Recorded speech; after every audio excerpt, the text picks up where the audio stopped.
Yeah, I'm trying to be live on Twitter here. That's the goal. That's the dream. Fucking restream barely fucking works. Am I live on anything right now? Yeah, I'm live on just YouTube. Twitter didn't work. Fantastic. Anything you want me to retweet or? Good, yeah. Yeah. Go to my channel, dude. Retweet that shit. That garbage. Small package live, bro. So say you got this going on your YouTube. Yeah. Yeah, I still see it wanna, right here. I still kind of want to wait for Erwin, but He hasn't really popped on. well, he since did. 11:30. Oh, Hey, we're just speaking of the Hey, devil, speaking of the devil, motherfucker. the Hey. tax man cometh.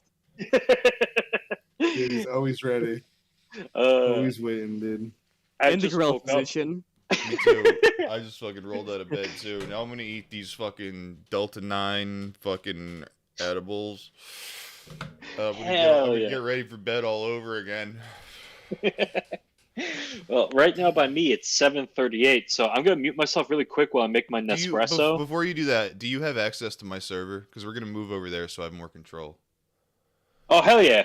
Do you have access to it? Do I have to send you? Yeah. I'm invited. I'm part of it. Okay, great. When we did like a live stream there, Cool. yeah. Awesome. And we're All right. live right now, by the way. I probably should have said that. But yeah. Do what you got to do. Hell yeah, And brother. we're gonna go in the other server, so meet us there. Perfect. So yeah, all homies migrate.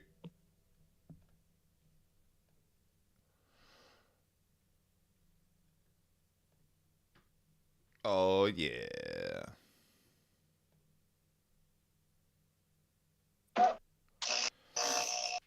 Shit yeah. Hell yeah. Package time. Let's pull up that chat so I know what the fuck is going on with the people. It's late. I don't normally stream this late. That's kind of a lie. I normally start winding down this late. Well, what's interesting is like when I start getting ready for bed over here, everybody like is getting off of work, and then when I wake up, everybody's getting ready for bed. So like I feel the plight of the Eurocell right now over here. That almost sounds convenient. Like as soon as I wake up, like content has dropped, baby. And as soon as I get off, it's like, all right, the homies are in the voice chat, baby. That's kind of what it sounds like. Oh man. I mean, yeah, I get to like catch up on everything like that happened in the day. Like I get to like doom scroll past everything, but like at the same time, it's kind of isolating. It's like all your regulars. They're like me and Brad. We got into that game Raft, and like we haven't been able to play for like 3 weeks now. I feel your pain because I'm on a nocturnal sleep schedule these days for night work. And yeah, I just don't. I'm not like vibing with any. I'm not gelling because like I'm on the opposite wavelength. In the morning, I'm like ready to go, like fucking 4 in the morning. Dude, are we all night shift gang right now? I guess so, dude. Because I get up at 8 p.m. and I'm like, and if I don't have to work, I'm like, well, start drinking. So I'm just starting my day. Everyone else is winding down in the VC, drunk as shit, and I'm like, well, just rolled out of bed. Where's my vodka? Meanwhile, Ern's rolling out of bed to coffee and cigarettes, like the traditional European breakfast. The English breakfast. The police driving by. Oh, I Boy, know mate. over here. If they ever want to do like a character of like a Belgian woman, attractive woman but fucked up funky eyebrows. Fucked up funky eyebrows, GF. Let me tell you a thing or two about funked up funky. Funkadactyl GF or whatever the fuck, dude. Funk is on my eyebrows. All right. All right. Well, I think we're ready for action at this point. Hell yeah. Yeah. I was about to say I also made that tweet in case anyone wants to retweet it. Fantastic. Yeah, that's a good idea. Did you guys pull up my notes? You got my shit together? If you scroll up, it's in there. Oh. Yeah. I made some for myself, but they're basically just me being like, you know. yeah. You're paying attention. Fucking Yakov will surely have notes. That's as is tradition on this show. Uh, The Juggalo is the most well put together guy on the fucking podcast. Like, I'm we need a that juggalo together. infiltrator. I'm getting in. They will accept me in the movement. I will give them their lore. My favorite part of this whole enter Kermit and Piggy. They are honored. Like if you read that, they're honored. Yeah, to I be know. there. That was the idea. Because that I will get to. they are exalted. I like how it almost came out. Enter Hank and Peggy. That got me so good. They're honored to be there. They are honored after all. Mugboard in the chat, Weaving Spider in the chat. We get some whoop whoops in the chat. Midwest Vikinger, whoop whoop. Hell yeah, dude. I want to transition full into Juggalo content at this point. If you haven't noticed, that's kind of what I want to do. I feel like that's the niche that's calling me. Oh, before we get into the wrestle talk, did you guys see that kid, the ginger kid that went missing? Like his dad lost him in the woods of Montana. Missing for 2 days. When he comes back, he had seen some shit, dude. Dude, it's like those pictures. Dude, it's like those pictures of World War I vets before and after the trenches. Well, apparently Celts used to dip their babies into cold rivers to toughen them up and make them stronger. That's what Xana the Wild Woman did too. Dude, that's also what Canadians will do with their babies in maple syrup. Well, the northern provinces, they do poutine.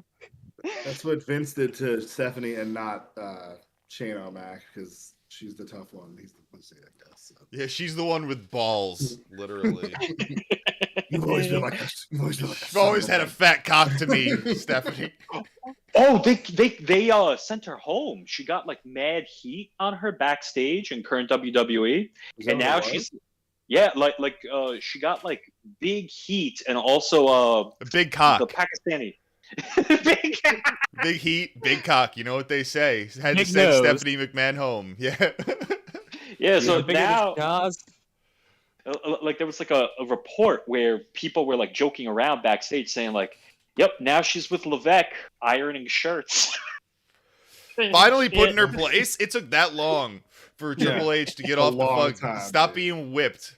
Stop sucking your fucking. He's retired. 21 years. That's the thing. He's retired. He doesn't have to worry Father-in-law's about listening cock. to- Stop polishing his asshole. Make that bitch do some housework. The house looked like shit. You don't even live there most of the time. It looked like shit. Fantastic and shit. Midwest Vikinger asks, remember China? Dude or chick, bro? I'm gonna go full on chick at this point, and there's some hormonal Clit shit dick. going. Because clit dick. That's where it throws me off every time. This is what started the show. Yeah. This is the foundation. The first episode was all about clit dick. 3 hours of clit dick talk. I think it's lost to time now. You know, funnily enough, bringing up China, my mom finally found out she died, and she's watching documentaries about it and everything. Wait, China died? Dude, she had one of the most sad stories out of any of these fuckers that got. Yeah, but she was also one of them women who was every bad thing ever happened to them. I've met these women before. I'm not convinced that anything bad happened to them, and I think they're just in love with the attention and will make anything Here's up the for thing. attention. I hate to say it, ladies. I'm sorry. I think a good majority of the bad stuff that happened to her were because of her choices. Not to diminish what happened. Yeah, when a girl For her, sucks off the but, entire basketball tean, dude, after the first cock, you could have hit the rape whistle on that. You didn't have to keep sucking. Yeah. I don't know. Don't put lube in the rape whistle. You know what I'm saying? Did her manager that got her into doing a documentary convince her to do porn? That sounds right. That 100%. sounds totally fucking accurate. Yeah. That's what they tell you. It's oh, I'm a manager. He come to Hollywood. We'll do a movie. And it's next thing you know, you're sucking the basketball team's dicks off. Oh, Heyman, what are you doing here? I'm just taking pictures. I saw what you did to Missy Hyatt. The things I would have done to Missy Hyatt. Not really. She looked fucking rough. She was probably... There was, like, a point in time, probably when they both existed in the same timeline, like, rival companies, where China was, like, way hotter than Missy Hyatt. Like, China was so fucking hot in, like, 2002. And I don't know if it was the surgery. I don't know if it was the makeup. I don't know if it was the airbrushing. There was a window of time where she was very fucking attractive. I think she hit that she sweet was spot. smaller, right? When she lost the weight. Yeah, was, she like, got more her fucking feminine. jaw chiseled down. She got big old Yeah. tits. All sorts of shit done. She looked pretty good for It's a woman when who had she a bunch hit of the work sweet done. spot. Yeah. Yeah, when she hit the sweet spot of plastic surgery before she went overboard. That's the with it. problem with plastic Yeah. surgery, is that once you hit that spot, you're already too far gone. Exactly. But no, and I know this isn't the usual format that we're doing right now, but should we introduce first-time guest? Yeah, we should definitely go through that. I am your host, Yakov. I fucking German suplex Brad off the podcast for unironically liking modern wrestling. Everyone knows Chris Benoit's Ghost, longtime member of the panel. Now, here's the thing. I thought Brad died in a tragic bungee cord accident. Like, it's really weird, okay? Yeah, he fell from the cord was rafters. wrapped- He was wearing No, that the cord was superhero wrapped- getup. Here's the thing. The cord was wrapped around his neck. His pants were down. Instead of a bungee cord, he was using a belt, and it was in his closet. I don't understand, He fell like, how this could have He happened. fell 80 feet from the top of the Silver Dome, chirk joking. In front of If the that ain't women the and ultimate children. thrill, if that isn't the ultimate thrill, I don't know what is. Yeah, In so 20 years, Brad's gonna have a fucking tournament named after him. it's true. We I thought got he killed The stone himself connotation. after. returning himself after Punk got injured. My bad. returning panelist IRS. What up, Erwin? Yo, I haven't been on in so long, but like I'm gonna try to be like a regular fourth chair from now on. Hell yeah, we're probably gonna do the shows less often because it's a lot of work and we all have lives now, but we still want to do the shit. So, and Yeah. we've got wrestler right. I keep reading it as wrestler right, and I'm like, wait, am I Yeah, retarded? Is that the I'm problem? gonna do what I should have done when I started. I'm gonna piss all over this building. I'm gonna piss, and then I'm gonna squirt, then I'm gonna come. I want to mention before we get going that Mick Foley is no longer my childhood hero. My childhood hero is now Dusty Rhodes, and all of the Mick Foley references in my handles and usernames are now a thing of the past. I am now the amphetamine dweeb, baby, Dusty Rhodes, the skinny Dusty Rhodes. That's my gimmick now. Dude. I love that Oh. shit. His daughter couldn't cut into wrestling, and now she has OnlyFans. She's going the Yeah. way of China. China. China. China. China. Huge clit. Huge. We have the biggest clits. Everybody loves our giant clits. Everyone loves that clip. We're gonna build a 50-foot clit. Won't be able to pass it.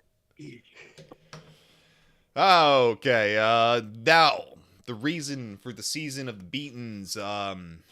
We watched Monday Night Raw, classic Raw, you could say, maybe from 2011, Maybe. Halloween of 2011. This was firmly in the guest host era. How do we feel about that guest host era? Spent a little time there now. Me and Chris. That is actually where I logged out of wrestling during my initial watching of it. This That's- yeah, no, this was one of my high points for watching because this was just after the CM Punk pipe bomb, which we covered fairly recently. So it was all the fallout of that. Punk is so fucking over. That got me interested again. God, the man is just a shell of his former self. Oh, I'm not paying enough attention. I like the idea, like, Punk as champ sounds good, but it has to be heel Punk. Nobody wants face Punk as champion. What the fuck do you do with that? I have no idea. How do you book that? I don't fucking know. Yeah, that's just straight up mark booking at that point. Yeah. I just don't understand. Like, it's a fucking company with so much young talent, and, like, he's gonna be the young lion on the chase for the belt. Like, no, he should be, like, the corporate Punk at the top holding the young guys down. That's booking. That's how it's done. Yeah. You like to think that was the plan. Like, get him the belt, have him turn, do the whole thing, and it didn't work out. But I laid out whatever they were this. trying to do, I laid out this whole thing on the podcast previously. where I was saying like they should have had him going through all of the so-called pillars of AEW one at a time, and he kind of was doing that until they threw fucking Eddie Kingston in there for no reason. But then you have him get to like, you know, MJF. By that time, you realize he's going through all the pillars, and you're like, one of them has to stop. They have to stop him. If the pillars of AEW falls, the company is no more. You know, you can push that fucking narrative so goddamn easily. And then you get the Punk and Hangman, where he takes the title but goes full heel. It seems so obvious. And it's one of those rare times where like obvious works. You know, sometimes it's like it feels like they always do the obvious thing, especially nowadays in WWE and stuff. Like Roman's never gonna lose, this and that and the other thing. If they would have just done what they should have done in AEW, it would have made a whole lot more sense than whatever the fuck is going on right now. So yeah, it's just it almost seems easy, but it's not that easy, obviously. But it seems like you're building from scratch almost with these guys. Is this just egos getting in the way? No idea. I think It's it might weird. be. Tony's weird. It has to be one a of the things they factor. have to worry about with like the Mark fan base, right? Is that like you have to worry about people rebelling against like the obvious booking, and then you have like all like the, as Brad calls them, the Wrestle Brits, like the YouTube Brits that will be like, oh, well, this was too predictable inside that hoity-toity fucking accent, like talking down to like the American pros, like, yeah, our opinions on pro wrestling matter the most. And Tony is like stuck like in this rock and a hard place, not to like apologize for him, of what like those Wrestle Brits kind of control his booking. Like he's like at the mercy of What Culture, Wrestle Talk, That and is a strange Cultaholic. thought. Look at who you're not allowed to criticize to know who truly rules over you. That is the Wrestle Brits. Now I was watching some GCW recently, and it just like brought out all of the worst tendencies of modern wrestling. And I'm watching this, and I can feel myself like turning into Jim Cornette. And I can feel it. And usually I'm the guy who was yelling at Brad for like having too many Jim Cornette opinions.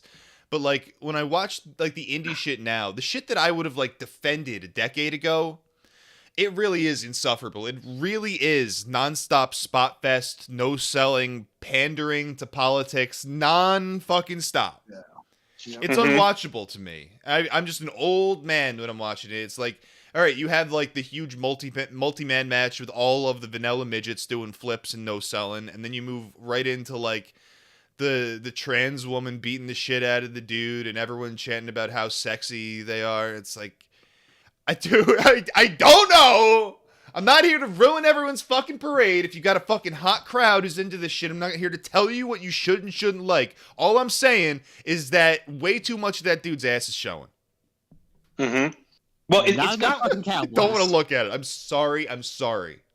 it's gotten worse because like people from like the punk scene, like the fucking hardcore scene, like the Antifa adjacent types that were like during the summer of Floyd, they started getting into wrestling. Like they started watching AEW, and it's like we're going to be the new audience. And it's like there's this guy on Twitter. He's like a fucking left-wing meme maker, Airbagged Dave.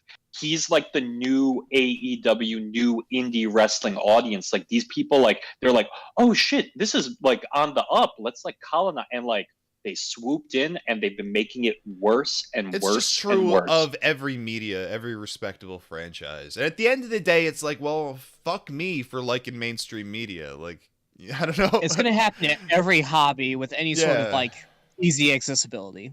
Yeah, it's one of them, fool me once, shame on you. Fool me twice, shame on me. And that's how it is. It's like I've enjoyed enough things and watched them turn into something that I just absolutely cannot relate to be like, well, I can't enjoy modern wrestling. It's like that simple. It's a very simple thing.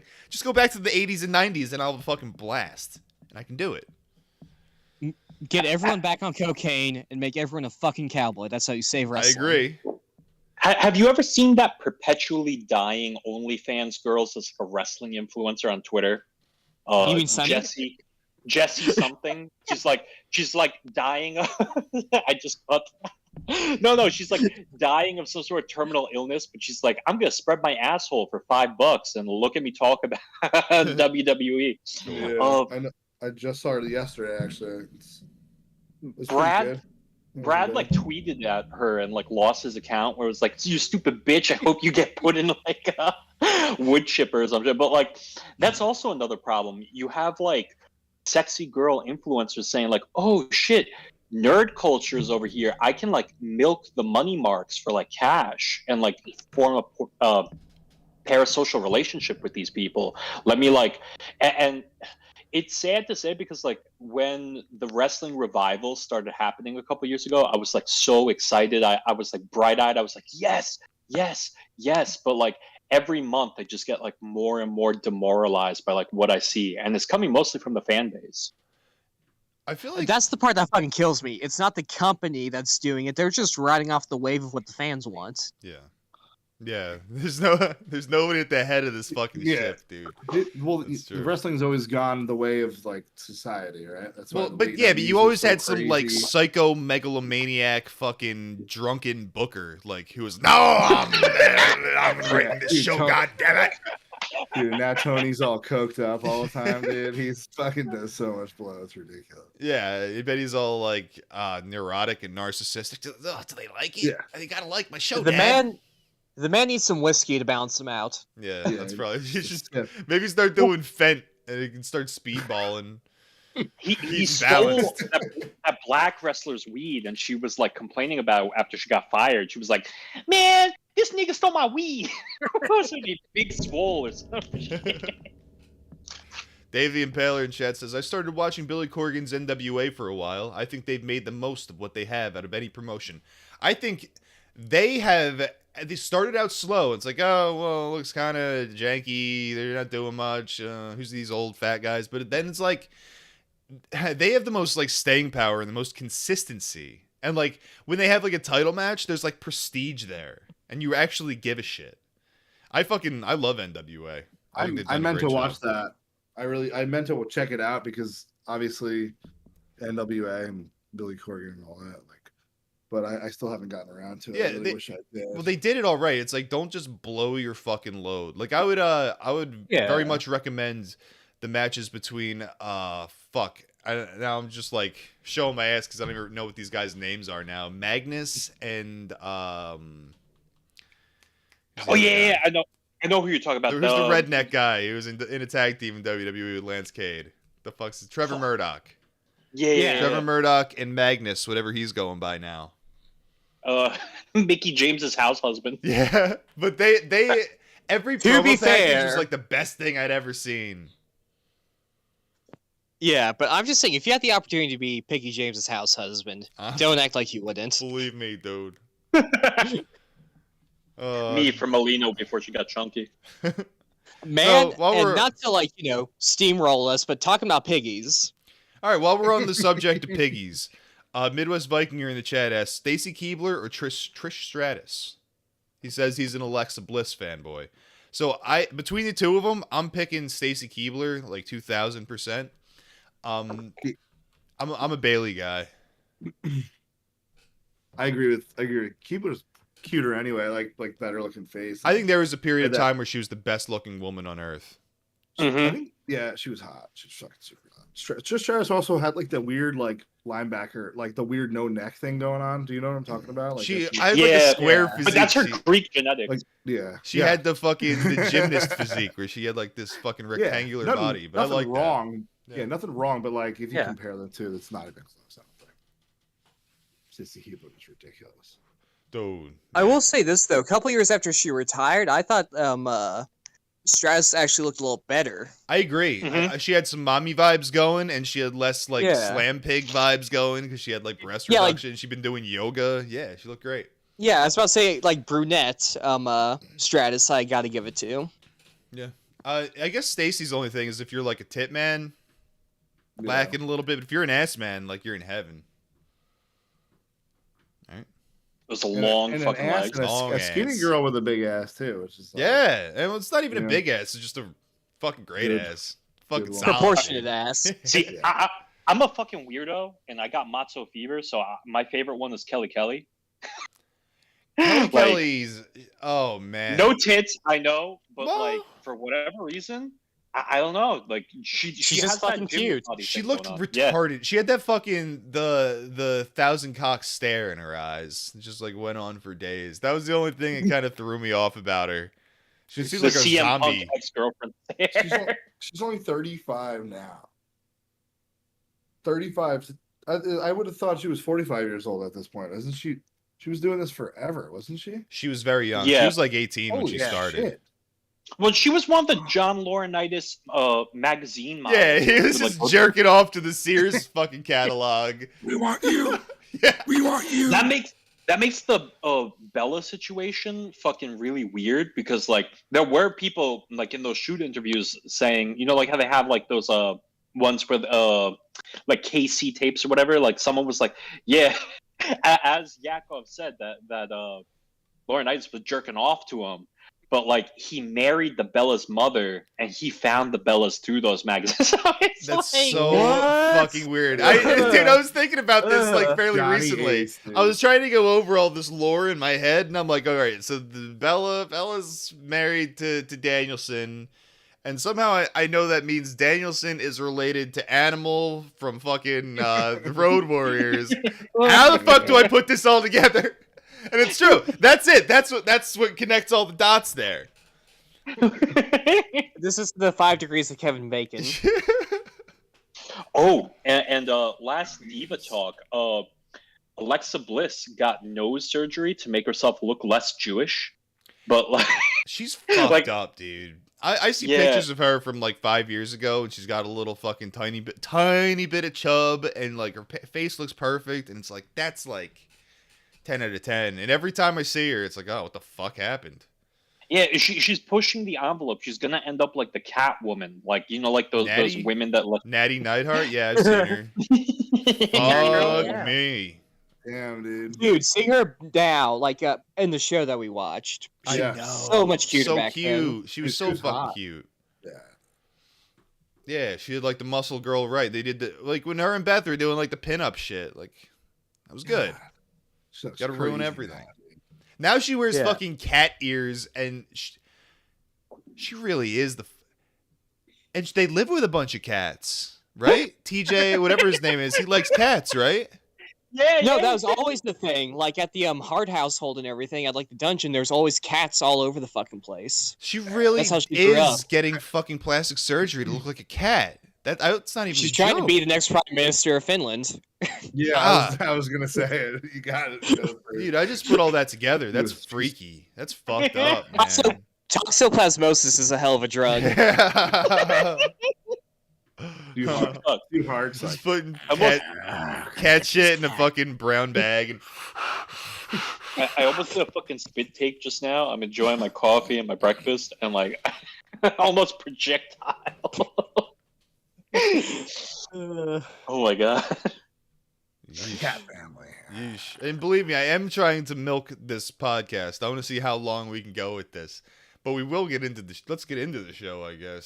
Is there anything else to talk about? Anyone in chat? You guys are hanging. You guys are watching. Are you doing news at all? Because I got a couple. Yeah, things. I'm so out of the loop. See, like I have no place doing news. Someone else did please do it. I like looked it up quick just to kind of like get an idea of what was going on. So did you? Well, you probably don't, but I guess Edge's new click Judgment Day with the Australian. What the hell's her name? The tall girl. Oh, Rhea Ripley. Rhea Ripley. and Oh, there's McGee. and the And the other Spanish guy. dude, the hell's Other guy. Damien Priest. Damien US Priest. champion. The Magic Mulatto. So I guess Edge, like, apparently they were gonna get all supernatural and shit. Edge was not really about it, so he was like, you know what, just write me out of it and whatever. And last night they, What? No, they really were Yeah. going for like a Ministry 2.0 thing. Yeah. Ever. Why would they Like- stop that? What the fuck? he apparently didn't like it. He didn't like it. I was Edge about to was say, like- here's the thing. Yeah, Taker weird. is retired. It was weird. The I thought it was Phaeton, his they thing. do have a hole to fill with like the supernatural niche. Yeah. Imagine not Yeah. using Finn Balor. I don't even know. I don't know what to say. They fucked him over behind the scenes. I know about this. He wanted to do a Vikings thing because he was on that History Channel series Vikings as like one of the characters. He wanted to create a stable with him, the Viking Raiders, and I forget who his fourth guy is, but like WWE is intent on putting over Damian Priest, and nothing against the guy. Dude, I But can't they- stand No, him. Damien Priest is solid. I can't Yeah, but stand him. They're trying to give like the nuclear push to him, like by any means necessary. We're gonna get him over. We'll put him with Bad Bunny. We'll have him go over like all of the fan favorites. But like this, I think I don't know if the Smarks are gonna pick it up, but I feel like this is one of the last like straws before like they're like, you know what, fuck this guy. He ruins everything. And I like him. I feel sad because sometimes like you have the Roman Reigns effect where it's like you give them the nuclear push and then you like you set the fans against this guy. Yeah, Yeah. man, it takes so much more to come back from that. Like I I give Reigns credit for the fact that he did come back from it, because I was ready to be like, okay, let's get like, who the fuck wants to watch this guy? He got booed at WrestleMania with The Rock.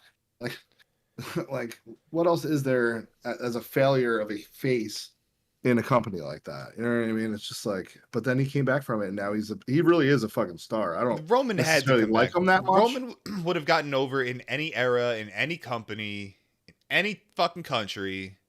Roman absolutely, there was no stopping him. But Damian Priest is like another question altogether. To me, it looks like that's horrifying to me that they're just trying to push Damian like that. It seems like that they're just desperate for the Hispanic demographic before they sell the company. Yeah. Mm-hmm. That's the vibe I'm Which getting is here. why they need to push Cody Rhodes. The hottest Latino star they have. Damn it, it's Latino right hotel there. room. His See, kids will watch him on TV. See, I like Priest. I'm not shitting on him just to shit on him, but the thing is, like, WWE with their, as Jim Cornette calls them, comedy writers, or as Brad calls them, comedy writers. Like, Same they- person now. Brad Cornette.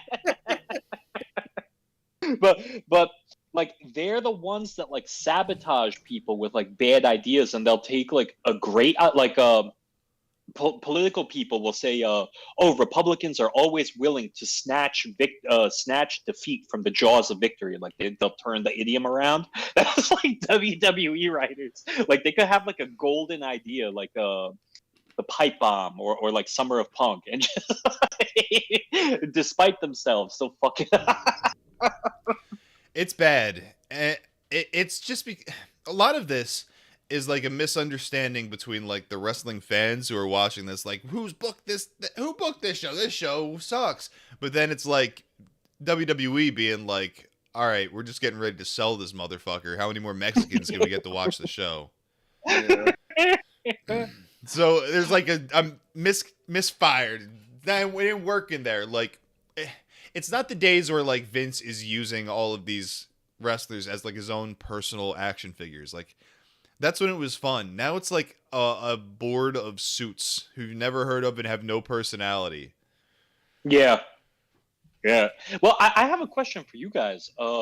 I just saw the Hell in the Cell, and with like the kid-friendly direction, I didn't know that they started doing this, but they painted the Hell in the Cell fire truck red and like neon color, like turning it into a cartoon. And I know like they want to do like the new generation era all over again, but I don't know.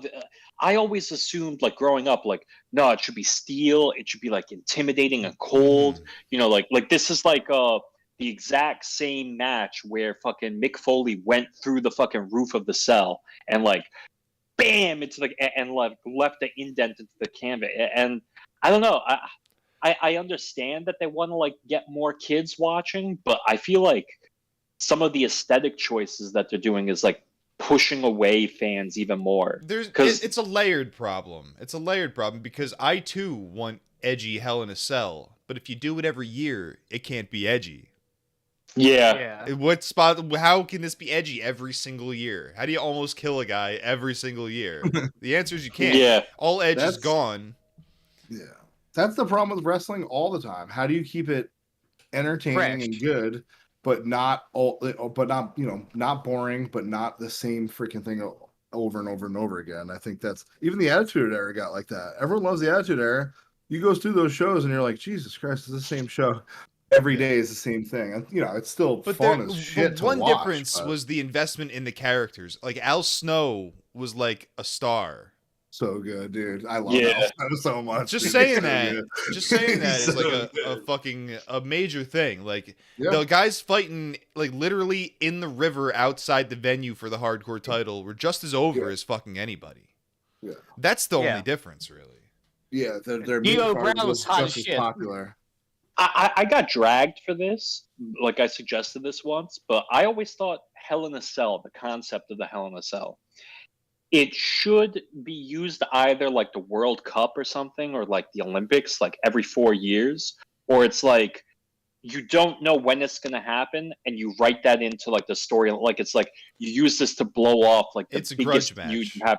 you have in your company, like It's almost a very like a war simple game. thing. This is how all cage matches used to be. This is why you wouldn't win from escaping, because it was the blow off. Someone had to win that. You're not escaping. This cage is there so no one goes in or out. And now that's what happens when you make like these mandatory gimmicks. Is they just get fucking they go to shit. They just go to shit. Where do you go? You write yourself into a corner. You have nothing left to do. But fuck, we got to do Money in the Bank this year. And it's like so a Yeah. bunch of guys are like risking their bodies for some shit that nobody's gonna remember, and where there's no new spots ever. Yeah, TLC Same is thing the with Hell in a worst Cell. example of this. Yeah. TLC is the worst example because like it's like the original TLC matches. I go back to them every once in a while with the Dudley Boys, the Hardy Boys, and also who's the fucking third team? Edge and Edge Christian. and That always Christian. escapes me. Yeah. Edge and Christian. Yeah. And the thing is, like, those are fucking magical. Like TLC 0, TLC 1, TLC 2, and like when they do the pay per view, like Becky Lynch versus Charlotte Flair, no one fucking remembers that match. And like some nerd Mark will be like, "Oh yeah, that match was special because it didn't have a finish," and it's like, who cares? Like I don't remember it. Nobody cares. Yeah. There's gonna be there's like a whole window of time from fucking like I want to say like 2007 to like 2014, and all of this shit is gonna be like forgotten hard. There's not gonna be the nostalgia that there was for like the 80s and 90s. Like I don't think that shit's gonna be there. And what, like 2005 was a long time ago. Is there any nostalgia for 2005? Like not Only, really, maybe a little only, bit. I'm granting Cena it. Cena Prime. So shit, I yeah, guess. that makes sense. So I'm granting it a little bit, but like once it gets beyond that, like there is nothing. It just turns to shit because they made no new stars for that entire period up till now. Like See- 09 and 10 didn't even happen. Yeah. There's nothing because There's like ECW shit, but like really that's just like a novelty on the side. Well, dude, not a lot happened in 2005. Period. In terms of like cultural relevance, I mean, we got what, The Ringer. That's about it. Yeah. Well. See, 2005 to 2007. Like there are some people who have like nostalgia for it, but it's like people in mine and Brad's birth year were both 93, and like that's like when Chris Jericho hit his stride. That's like when the Hurricane was like, kind of like a character on TV and shit like that. So that you have like the elder millennial, but nobody else. Like it's like a very specific like 1991 to 1994. 2005 is about the point where I was decidedly out of wrestling and I was into music at that point in my teenage life. But yeah, I've been watching wrestling. I haven't heard a song in so long. It's in 2005 though, I think like you still had a lot of those Attitude Era guys. It was by like 2007 when you realize, wow, these guys are getting fucking old, and like our biggest homegrown star is like Ted DiBiase Jr. man. Yeah, that was fucking bad. So anyway, we're on to 2011 here. Let's get going on this. We'll never get it. See, I expected us to be kind of slow with this, kind of rusty, but no, we're getting right to it. Nah. So, Yakov, what you're saying is it's time to play the music. Yeah. It's time to light the light. It's time to get it's time to suck a dick. It's time to spread your asshole. The dick. The Muppets really tight. Special guest hosts, the Muppets. Which I didn't. I was like worried I was watching the wrong episode for like the first quarter of it because they didn't even mention the Muppets. No, Yeah, they best started part us of the off show. with. They start us off with John Laryngitis, CM Punk, We got the and Mark boys. Henry. So we're coming to you from Atlanta, Georgia, a hot wrestling city, as everybody knows from our journeys into the Monday Night Wars. And they were a hot It's crowd. no Grand Rapids. It's no Grand Rapids, but it'll do. That's true. The one thing I noticed was a lot of the dueling chants, which were so common of the era, where like the grown men are like shouting at little children and women. And the kids are It's like, great. "Let's go, Cena!" And the dude Cena said, "No, sucks." Cena sucks!" Like spitting fucking hot dog and beer in his face. You get a lot of that shit. I have a question for you guys. Have you guys ever done the watch along to ECW's One Night Stand when it was Cena versus RVD? And like that is like when wrestling historians pinpoint when like the Cena backlash actually fully began. Like if Cena wins, we riot. That's not true. I can see that. That's not true. That was 05, right? No, 05 was when he first got the title. I want to say. So that was the beginning of his main event run. So now you're reminding me of shit that did matter in like the 09, 2010 era, which was the ECW pay-per-views, which will be remembered. They were historic, legitimately. But I would say that was not the beginning of it. I would say that might be what really lit the fire. But before that, you're already getting Cena sucks chants from the adults in the crowd. So like those people, they knew what the fucking score was going in. They knew exactly. Oh yeah. They like it was happening before them, but like it's like when a new music genre is around, and it's never the creators, it's always the innovators. Like that was like the innovation in Cena hatred. It probably was a big part of his character development. Yeah, I would agree with that. That he could bring back that heel, that he could embrace all that fucking shit, and. Yeah, and it's a credit to him. Now, watching 2011, I want to just shit on Cena again. No, is anybody gonna fucking? We're gonna have to find out if anybody counter signals me on this. Brad would always be the one to do it. We don't have any WWE stands in the fucking call. I don't think. Well, people forget Cena came on. Remember his first match came out against Angle, and it was like, oh shit, who's this guy? Yeah, I was watching live, or I was watching when it aired. He went pretty cold after that, though. Like not right away. Oh yeah, you can't just put. And then he came out and was drop bars on motherfuckers, and then it was game over. Apparently, he like told Steph McMahon like, she heard him literally rapping in the back of the bus, and she was like, "What's going on? Like, you should do that as your character." Of course, they had him sitting in the back of the bus. Yeah. With his Kangol hat on and like. So. I don't know. Some people hated him forever. They never let go of the fact that he was just generic jacked guy. But obviously, literally, his only gimmick when he was the prototype was just wearing the team sport color of the city he was in, and that was it. That's all he did. Wasn't he Jack from Tekken? Well, before the 5 moves of doom, you guys ever see that technical match he had with Bryan Danielson when they were both like really young? Yeah, like the velocity match or whatever it was. Yeah, like I don't know. I feel like until his like United States Championship reign, like his run when he was doing the Open Challenge, you never really got to see him do moves. Like he was hampered, and I feel like a lot of the criticisms that were lobbed at him were like not his fault. It was like, oh, you're the champion, so we're gonna give you 5 moves. That's and the thing. Like, yeah. The second you get over, you can just coast and rely on the big pop moves and call it good. At the same time, Cena he has to kind of wrestle. He has to wrestle like a big man.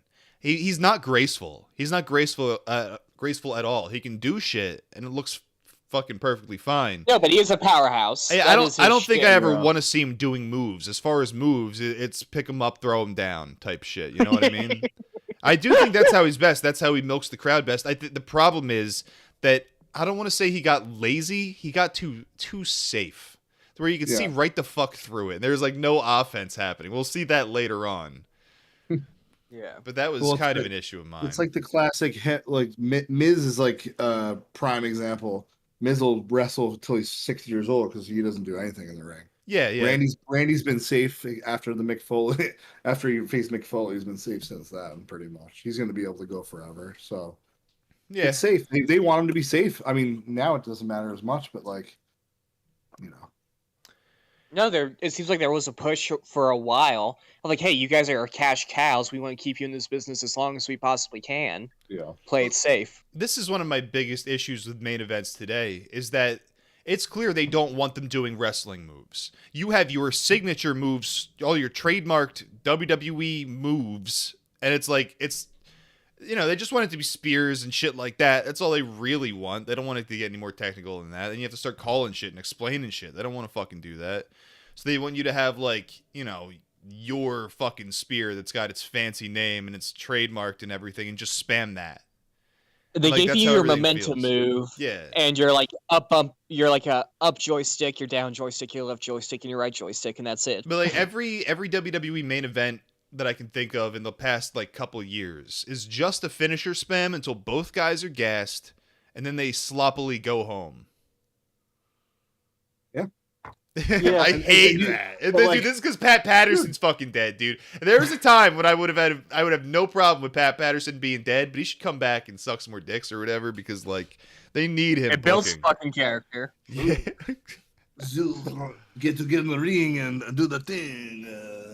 But like Stone Cold figured it out. He couldn't do shit after he broke his fucking neck, and he's turned into a brawler. And obviously, it's different because it's Stone Cold, but you can figure out how to work around that shit. If you don't want people to get injured, you could still make storyline, like help run the match. There's ways to do it. They're just so damn lazy. They just don't care anymore. There's no rest this because it's not wrestling. It's not pro wrestling. Yeah. Yeah, honestly, there's no pro wrestling at all. I think. You go ahead, Erwin. No, you go first because I was gonna bring up yeah. You go first, Chris, and then Okay, I'll cool. Yeah. So I think there are 3 attributes to be a successful pro wrestler. The 3 P's of pro wrestling. You got pros, performance, Squirt, and piss, and presentation. cum. Yes. 3 P's. But anyways, you need to be able to talk good, look good, and move good. Yeah. That's the 3 things you need to be a successful wrestler, and you just need 2 out of those 3 to be what I would call a competent wrestler. Yeah, any solid ratio of the 3 will do, most definitely. I would agree. The origin point of the finisher spam, at least like in modern wrestling, from what I see, is freaking Misawa and that Pro Wrestling Noah. Misawa is the Japanese wrestler who died in the ring. And whenever you look at King's Road style, which was like the competing style to strong style, they were the ones that were always like, oh, the multiple finishers, the slamming of the head over and over and over again. And when you see those matches for the first time, you're like, wow, these are brutal. But now, like, the proud every Japanese match- tradition of fuck your neck. There is a sense that they're trying to emulate like the All Japan style or something, where there's this like final stretch of like spammed finishers, but that always felt earned because they would have an actual match for like a half hour before they did that. Now they start the match doing that. Yeah. They don't show no one saw the beginning of those matches where it went like it was real and it did the whole story, the whole everything, and then they started doing that shit at the end. Now you just see a replay of it and you're like, oh, they did that, we could do that. It's highlight reels. Yeah. And it's So I don't know. a female friend that I know through my sister, she found out that I like wrestling and like questioned me on it and like pushed my buttons and was like, Oh, "What? boy. Why do you like it?" And then like how I explained it to her is, wrestling is a form of physical theater.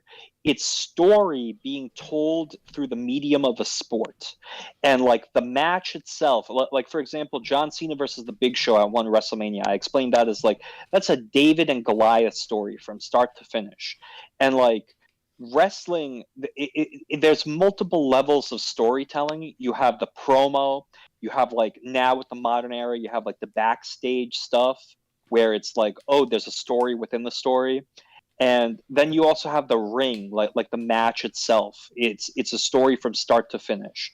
So and people, they'll reduce it down and be like, oh, wrestling is just a soap opera, but for men. On some level, they're not wrong, but it's more like It can be. it's a play. It's fine. It's a play. It's theater. Yeah, it's theater. It's theater for men. That's the best way to put it. And explaining it like that, she like understood it. But like, I also kind of stole that concept from that shitlib guy who does video essays on YouTube. Fucking I know who you're what's his name? talking Super about. iPad. Yeah, super eye patch wolf. Oh yeah, those videos are good.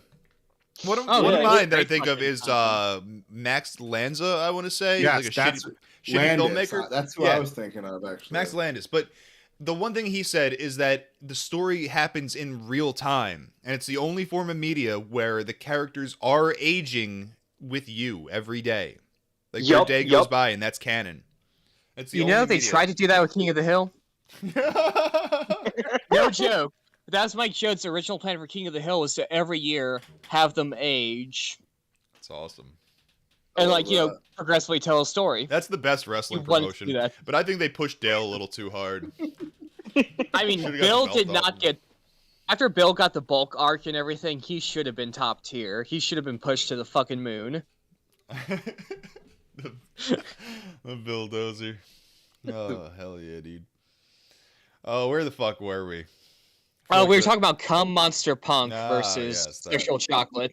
Now I remember. We're skipping the fucking Rock promo via satellite. They open up Oh, with yeah, Rock we promo. are. Crowd, as Dude. soon as The Rock starts talking, crowd goes fucking silent. For a second, I'm like, did they mic the crowd? Did they just, like, mic the crowd so... Mute or them? not mic the crowd. Yeah, mute the crowd so fucking The Rock can talk. But then as I'm listening, like, there is crowd noise. The crowd is dead Yeah. fucking silent while The Rock speaks. It's Eating fucking out of the amazing. palm with his fucking hand. Yeah. Like, So Cena wants The Rock to be his tag team partner to face Miz and Truth at Survivor Series because the Miz and R-Truth are doing like a conspiracy angle or something at this time. They don't really go into it. I remember watching it. in real- C-O-N conspiracy. Yeah, I remember watching this at the time and really enjoying it. It never really turned into anything. Schizo poster R-Truth was fucking hilarious, Oh, though. dude, yeah, I will never stop saying R-Truth. Truth should have had the title. The fucking And he was- capital punishment. He was a threat in this era. This was before the 24/7 title shit. Like he was main eventing Raws and like going up against John Cena. But this was his one main event run. He lead up to capital punishment. And then you could say this too with The Rock. I guess that's a main event run. But he never like went for the title again. So he was on like one of the worst pay-per-views of all time with fake Barack Obama. And then like a little kid threw his soda in R-Truth's face and Cena wins. So it was a bummer. Should have gotten the title. Ah, This is like Farouk Obama, dude. yeah, dude, that's him. So Rock says, "Hell no, I'm not gonna be your partner," and he calls Cena a punk. And then The Rock says, yes. Suddenly, I don't really know how he got from no to yes that quick. Out of nowhere. That's what he did. But one of my favorite bits is when he called like Cena's fans the Fruit Loop Patrol. Oh, that's too Rock. That's a little too Rock for my liking at this point. The Fruit Loop Troop, dude. Fruit Loop Troop, yeah. The Fruit Loop Troop. I liked when he was talking about all the people on Twitter. All the kids on Twitter would be like, "Thank you, Wacky. Thank you, Wacky." Wacky! That shit was So- pretty funny. So to segue on The Rock for a second, how do you guys feel about President Rock? That they want to make The Rock the next Ronald Reagan? Like, there's some people that are like, well, he's Dude, been it's both fucking a- Reddit. Look. He's been both a Republican and a Democrat, and we need a new Ronald Reagan. Yeah, if I'm After- being honest, I'll say dead politicians. Yep. Hell yeah. Yep. Go with that. So yeah, Rock and Cena versus Miz and Truth happening at Survivor Series. We move on to our opening match, CM Punk versus Mark Henry, which I love this matchup, and I don't know if I'm insane, but this is the prime. No, I enjoyed it as well. Both men. No, in it their was a good fucking match. Prime. So the I story is forget. Punk has to beat Mark Henry for a title shot at Survivor Series. That's our story here, Chris.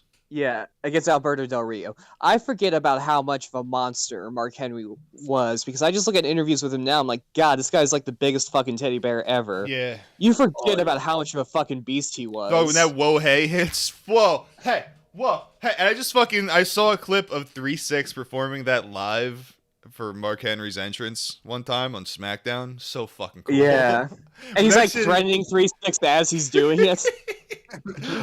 What's sad about Henry now is because like he'll do occasional backstage interviewer or like occasional commentary for AEW.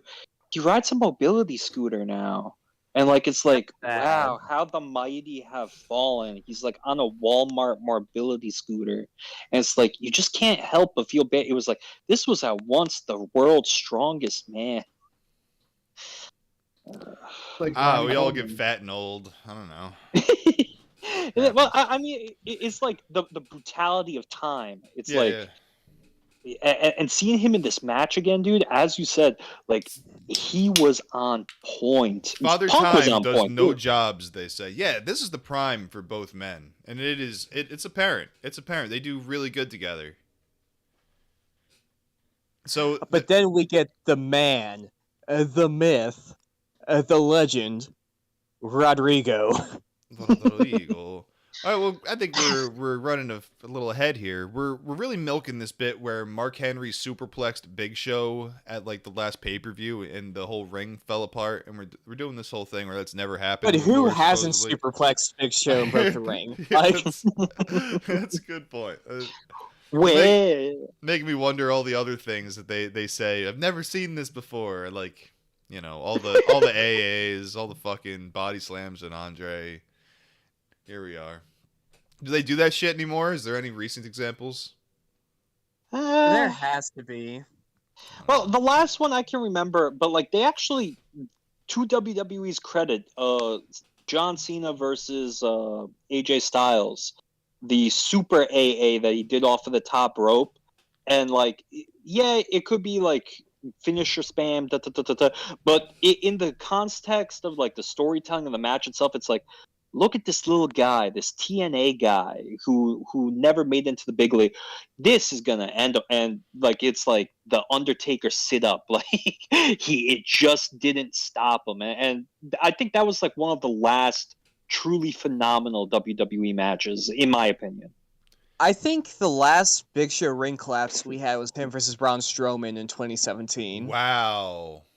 See, I didn't realize they did that again. I'm remembering it because I do remember seeing that. They milk it a bit too. They have Mark Henry's like a little bit sore walking in, and then not to get ahead, but Big Show's on the show later on, and you can see it a little bit. But I So feel like they forget about that shit a lot nowadays. You know? before the match starts, enter Johnny Ace, who says words that I don't think have any relevance or anything. Really pushing Johnny Ace hard, something they would live to regret probably. Punk's strikes have never looked so weak as they do against Mark Henry, except maybe that one time in the Octagon.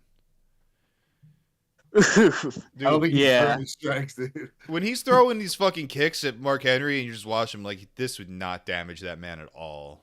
Like, No. there's nothing you can do about it. It's whatever. I have no problem with Mark Henry selling a little bit in the booking. No, and the psychology of where he was striking him, trying to wear down the legs with the kicks, it makes sense. Slow down the bigger guy. If this was like a big pay-per-view match, like, they would have started out with him throwing kicks and not even affecting him. They would have built up to it. But yeah, since this was just a quick TV match, I don't know. Yeah, the kicks didn't look good. I love the matchup once again. I think this is fantastic, and I think a lot of people would immediately look at this and just shit on it. But this is fucking just exactly what I want to see. I'm enjoying watching wrestling here. I'm thinking about how much I hate the modern product. So enter the WWE champ Alberto Del Rio and his buddy Ricardo Rodriguez. Ricardo attacks Mark Henry on Del Rio's behest. He beats Henry with a shoe. When did he convert? When he pulls his loafer off. When he pulls the loafer off, because the ref doesn't even disqualify it right after he starts beating on him. Why would It's not you? until after he strips the shoe. It's like he's just in there swatting him. After Punk, gosh, what did Punk hit him with to get him down? Wasn't it the pinpoint elbow I don't know. that had him out? I have The, no idea. But anyways, but yeah, to weasel his way out of giving Punk a title shot, Del Rio forced his valet to run in there and start beating up on him to get Punk disqualified, so that way he wouldn't have to face Punk. Is Ricardo Rodriguez, was that a big waste of talent? I feel like he could have been more. He could have been funnier. He could have had a gimmick. There's this great spot they had where he came out in Del Rio's place at a Royal Rumble where he was injured. He came out in like a shitty beater car and did his entrance and everything. But all of it was just shittier. Like, he could have been a decent personality. So yeah, suicide dive from Punk to Del Rio. Ricardo distracts Punk. Del Rio kind of runs away. Punk throws Ricardo into the ring to Mark Henry. World's strongest slam. Punk chases Del Rio after getting fucked out of his title shot. Up the ramp. Out. Out into the gorilla position. Henry, give me my belts. Yeah. Just pissed. Trash Dude, talking Mark Henry is amazing. There, man. A terrifying individual. The contrast, because the dude's the biggest fucking teddy bear ever. Until he starts listening to 3-6 Mafia. Then he gets these bad influences. Ain't that in everybody? there. Yeah. What do you think was his best opener? What do you think was his best theme? Like, did he have like Here Comes the Pain? It's sexual, baby. Don't bring it Sexual Shock all. was pretty strong. Yeah, that is a really strong entrance, but I gotta give it to 3-6. Good. It's a good, shame. It's a good theme, dude. That when him and Viscera were tag teaming, it wasn't as as Viscera, the world's biggest love machine, and Sexual Chocolate. It was as Mark Henry and Big Daddy V. As Matt Striker, their manager, liked to call them, though, 2 mounds of ebony flesh. His exact words, I shit you not. So, enter Kermit and Piggy to the stage. They are honored. They have great honors upon them. They are exalted. They are praised. Enter... They say some things. It's not prime Kermit and Piggy, but I do always like Miss Piggy in general. Enter Vicky Guerrero and Jack Swagger. What's up? Well, what I was going to say is Justin Roberts, the AEW announcer, was the one who introduced the Muppets. And I really feel like WWE like missed the boat with him because like he's like one of the like good things about the like his like little the way he does those things with his voice. It reminds you of like boxing.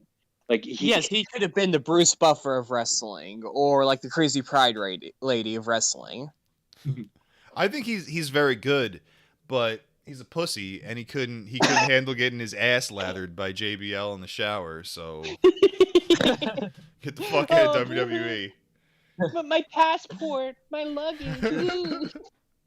Just go to that. God bless JBL. We need more bullying in wrestling. That would fix a lot of problems. We need more ass lathering.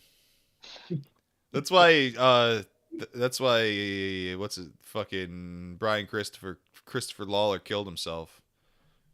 Too much ass. Oh lathering. shit! PTSD. If you can't handle the ass lathering, don't step into the shower. That's true. Like, how do you as they fellas say. feel about Joey Styles and his supposed knockout of JBL on the plane?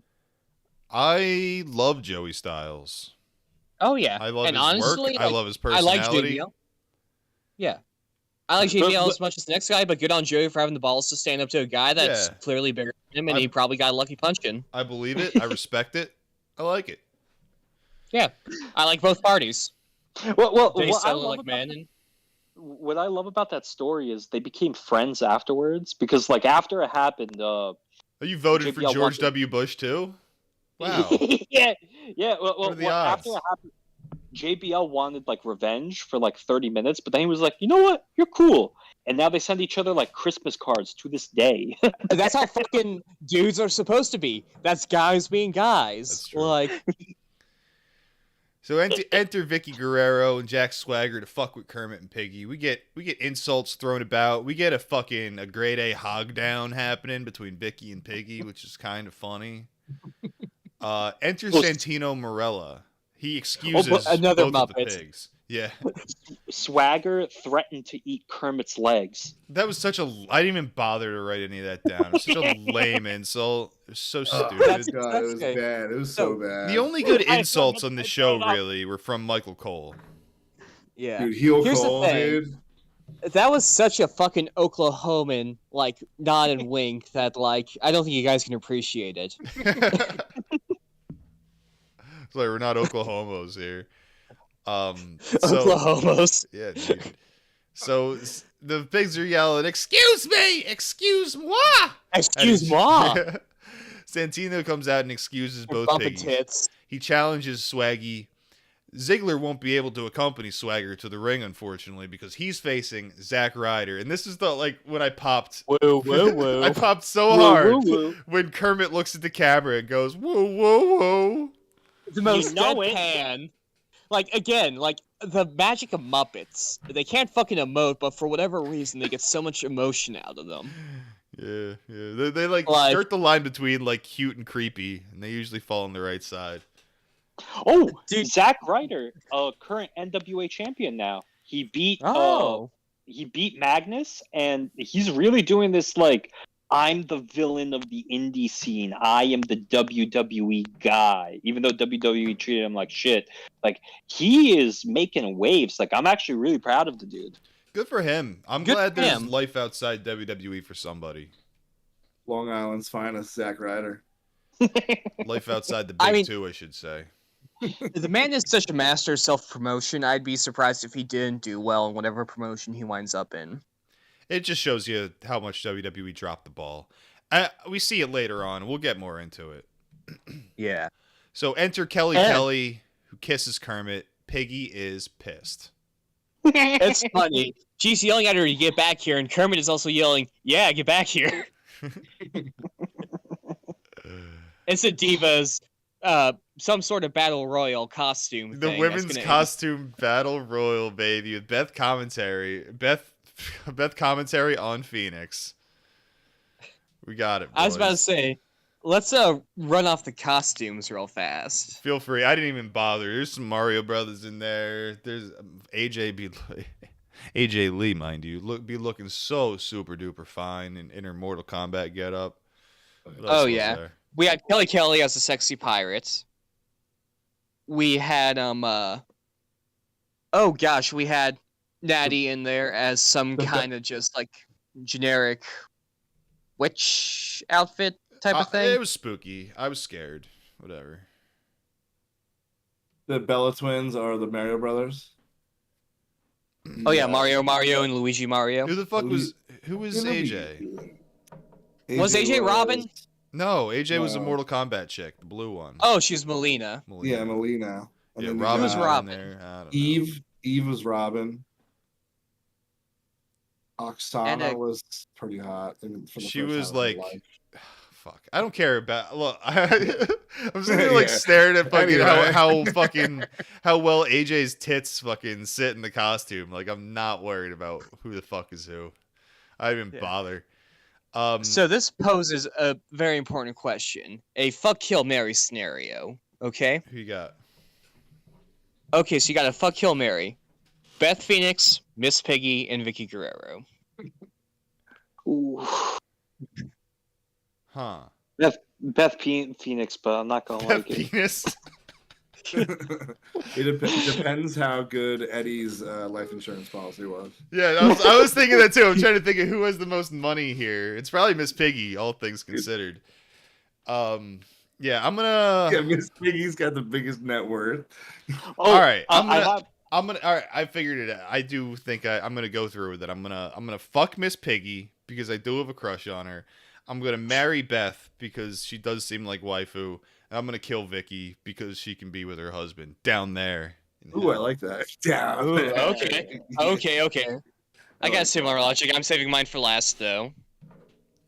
My original thought was, that was pretty straightforward. Fuck Beth, kill Piggy, marry for Eddie's money. But I feel bad because I like Eddie. You know, whatever. Erwin? All right, so mine's gonna be a little unorthodox. I'm gonna fuck Beth, kill Vicky, marry Miss Piggy, but I'm gonna let moths inside the house. Eat Miss Piggy. Yeah. That's I sick like and that. twisted. That was Okay. good. So mine's probably the most unorthodox. You guys are going to be saying what the fuck, but I have a rationale behind this, okay? Marry Miss Piggy before the money. Fuck Vicky Guerrero so I could be Eskimo brothers with Eddie Guerrero. And kill Beth despite Edge. Oh yes. I want to touch on this Edge thing because I didn't even Very say it good. last time. So he's pissed off about his creative. Fucking Snoop Dogg's cousin is pissed off about her creative. Everyone's pissed off about creative. Everyone's pissed that they're just like not even bothering to like push anybody or like put anybody in like good storylines. It's unbelievable what's going on in WWE. Just push today. Ezekiel. That's the only person you need to push is Ezekiel. Dude, I Zeke agree. is so sick. Yeah, I love Ezekiel Zeke. Jackson to the moon. Dude, in wrestling right now, the happiest wrestler until he got hurt with his booking was CM Punk. Imagine that. All right, back to this women's costume battle royal. Lots of ass-based offense. Eve throws Natty over the second rope to win. Unbelievable. We got a face heel stare down. How'd you guys feel about this? One observation I had was so 3 of the women inside of the match CM Punk dated, and then one of them he married. So Nice. he ran through the Divas And fucking Lita way. wasn't even there. And there's a reason. There's a reason they call him Cunt Master Punk. Okay. I honestly love this presentation for the women. Like, and I didn't appreciate it at the time, but they come out, they look hot, they stand there for 2 minutes, and then they go back. Yup. Awesome. Perfect. Perfect. Fucking love it. This is amazing. Kelly with a stink face for 3. Yeah. Yeah. Anyway, we cut to Beaker and Scoobert or whatever. New energy Professor drink. Honeydew. Is that? Yeah, I don't know who the fuck Hey, it what's was. his name? Scoobert. Professor Honeydew. New energy. Bunsen Honeydew. Okay, so they settle down, boys. So they invented a new energy drink for Santino Marella for his match. Scoobert runs into Christian backstage, who steals the drink and dumps it out. Enter Sheamus and backs Christian off. Sheamus says he can't make the family reunion to Scoobert. So which one is this? This is Beaker, actually, right? This is Beaker, yeah. This is the skinny one with the red hair. Whatever the fuck. Yeah. You fucking. Yo, I love. Are you even a Muppets fan, dog? I don't. I But I love- knew one of them was Beaker. God damn it. I love Bully Christian here because he has extra contempt for Bunsen Honeydew and calls him a nerd. So here's the thing. I love how the heels have this prejudice against the Muppets. This racial hatred. Muppet Holocaust. They should have had some heel Muppets to like. Here's the thing. Hang out with Sweetums heels. would have been perfect for this. Sweetums, that giant hairy one. Mm. He would have been perfect for this. Have him run in and beat the shit out of someone. It would have been great. That's a huge missed opportunity. Dude, I think But- this was a missed opportunity for fucking Stantler and Waylord or whatever the fuck their names are. Waldorf and yeah. Statler, Waldorf. Yeah, make them the heels. Like they're like the fucking the old vets of the heel locker room. They're like firing up the heels, telling them to go out there and like kick them in the nuts and shit. Have one dressed like Bobby the Brain. And have the other dressed like Mr. Fuji. Oh my Yeah. god, dude. That's Oh. so good. That would be so smart. They would never do anything that good. Fucking hire me, Vince. God damn it. So fucking Sheamus slicks up Beaker's hair to make him look the same. Michael Cole, the first thing they say in like a long time, Michael Cole and the mic, they're related? I thought it was a pretty good soundbite. Yeah. And it Yeah. makes it canon for all time. You know, it's interesting. Beaker actually graduated with a PhD in chemistry from the University of Dublin, but he ran into some trouble there in the 80s supporting the cause, so he had to flee to America. I heard he graduated from Yale and he was in Skull and Bones. You know, there's a lot of backstories for Beaker. They don't all quite add up. The only common thread here is the CIA. Yep. We move on to Air Boom versus Cody Rhodes and Wade Barrett. Air Boom. Where do y'all stand on Air Boom? I think as a mid-card tag team, it's perfectly fine. I hate Air Boom. There's no contrast in this fucking team. It's the two most boring guys in the roster that you had nothing for, and then you literally couldn't think of like a gimmick or anything or a name or anything, and you made a poll so the WWE universe could vote on the most generic name possible for the two most boring people on the fucking roster. Yeah, So what you're saying is they're the high voltage of their generation. You could say that. You could say that. yeah, they sound like discount comic book heroes, like the ones who never get their own series, but like are in the background of somebody else's. and like, no offense to Kofi Kingston, he's the flying African, like the flying monkey. But man, he didn't impress me here. I'm sorry. I've never in my life been impressed a single time by Kofi Kingston, dude. I've never cared for Kofi Kingston. I'm so glad they Yeah. buried the shit out of Me him too. with Bobby Lashley. So boring. And like Sydal can't be much better these days. Yeah. I'm sure he's just filling the same role. Well, I mean, he's just a poor man's Teddy Hart. Yeah. he has some incredible like wow moments, and he is one of the most polished guys because like apparently he like really did good in Lucha Underground and like AAA and shit like that. Like he really got good at like the high flying offense, but I don't know, he just doesn't have it. He's like a charisma vacuum. Yeah. You know, You know who else wasn't too bad in Lucha Underground? Swaggy. He was decent in Lucha. These are, Oh, yeah. you gotta fucking book these people right. And unfortunately, I think for someone like Evan Bourne, like in a WWE system, the best way to book them is like the Ziggler role, where it's like they can go up the card, but at the end of the day, they're like the King Jobber. Jobber Man, to the stars. speaking of King Jobbers, Wade Barrett. That's the guy who just Oh Absolute my nothing. god, Man, dude. That's I not feel King so Jobber. bad That's for him. just, and you could say the gimmick was kind of King Jobber, but as far as like his run, he's just a guy who got everything fucking taken from him. He just got shafted No, that's what I'm every single saying. step of the way. Well, I think in like that King Jobber role, like that's what Ziggler will be remembered for. He will be remembered. He's going to be remembered for that time like Lord Tensai threw him by the hair over the announce table and he did like 5 flips and shit like that. Like he'll I mean, always live all I on in remember those hi- fucking clips. all I remember him for is fucking Amy Schumer, and that's it. Yeah, and she was saying that he was too athletic, spinning her around. Hell yeah. well, the thing is with Ziggler, he's just like Kenny Omega in that they both studied the Kurt Hennig book of selling, and when you like, you watch Mr. Perfect and you start doing his selling style. If you're in the WWE, you're never going to be top guy. You're always going to be used as the jobber to the stars. Is that so bad if that's what you're best at? They'll book sorry. you good at losing, basically. Though, you know what I mean. You look good at getting your ass kicked versus. Here's the thing: if you're okay with being a professional, then yeah, that's totally fine. If you're looking to be a superstar, not so much. Yeah. Yeah. I think, but at the end of the day, I really do think, as much as like the desire and the fire should be there and everybody like, I think if you have like a constant role on WWF television over the course of a decade, like you've done really well for yourself, like really well. And if that's your ceiling, like that's not a bad thing, I don't think. Like I think Oh yeah, no shame for in example, that. Santino Marella, I think, will be remembered more fondly than like 50% of the wrestlers of his time period in the company. Like most of these guys will be forgotten forever, but Santino will always have like clips that come up because they were entertaining and funny.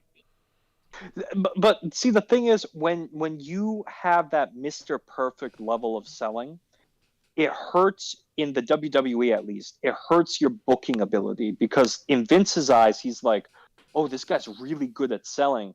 I'm going to have him job to this guy, this guy, this guy, this guy. You're a utility player.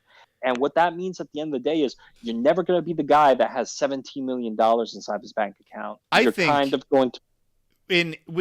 With fucking Ziggler, Vince is 100% right. Maybe this is just my opinion.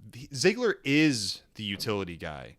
How could... I can't see the universe where he's a main event star, like on a regular basis. I can't see it. Can't imagine it. No, because even if I like him, like you said it perfectly.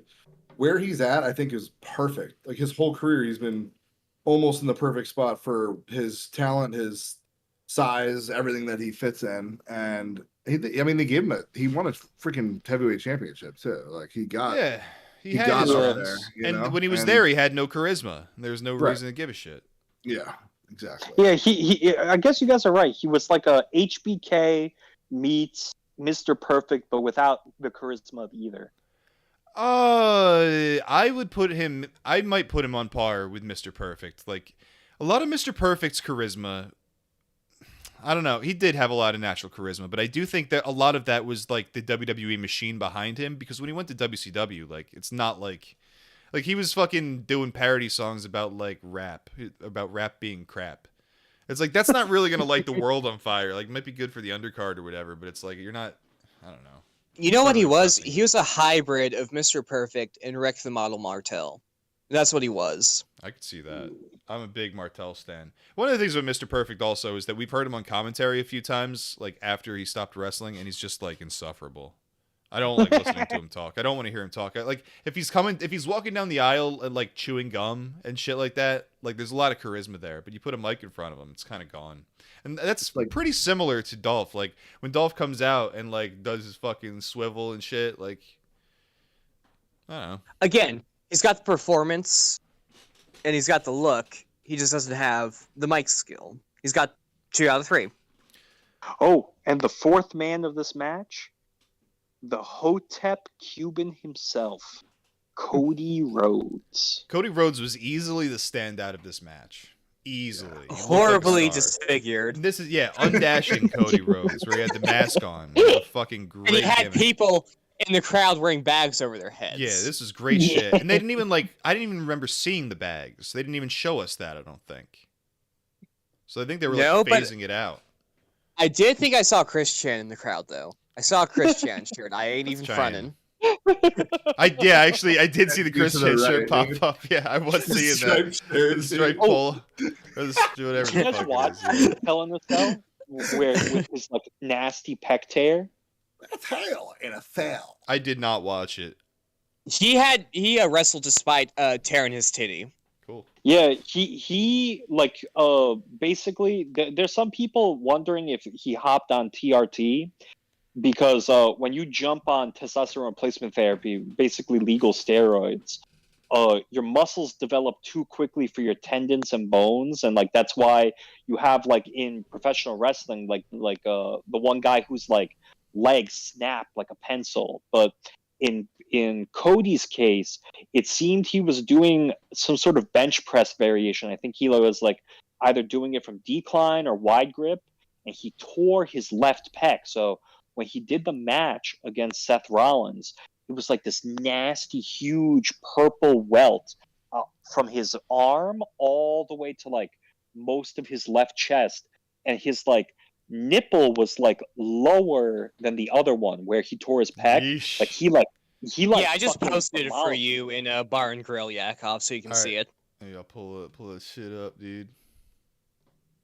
Like, Yeah, he he- literally, like, tore it the night before.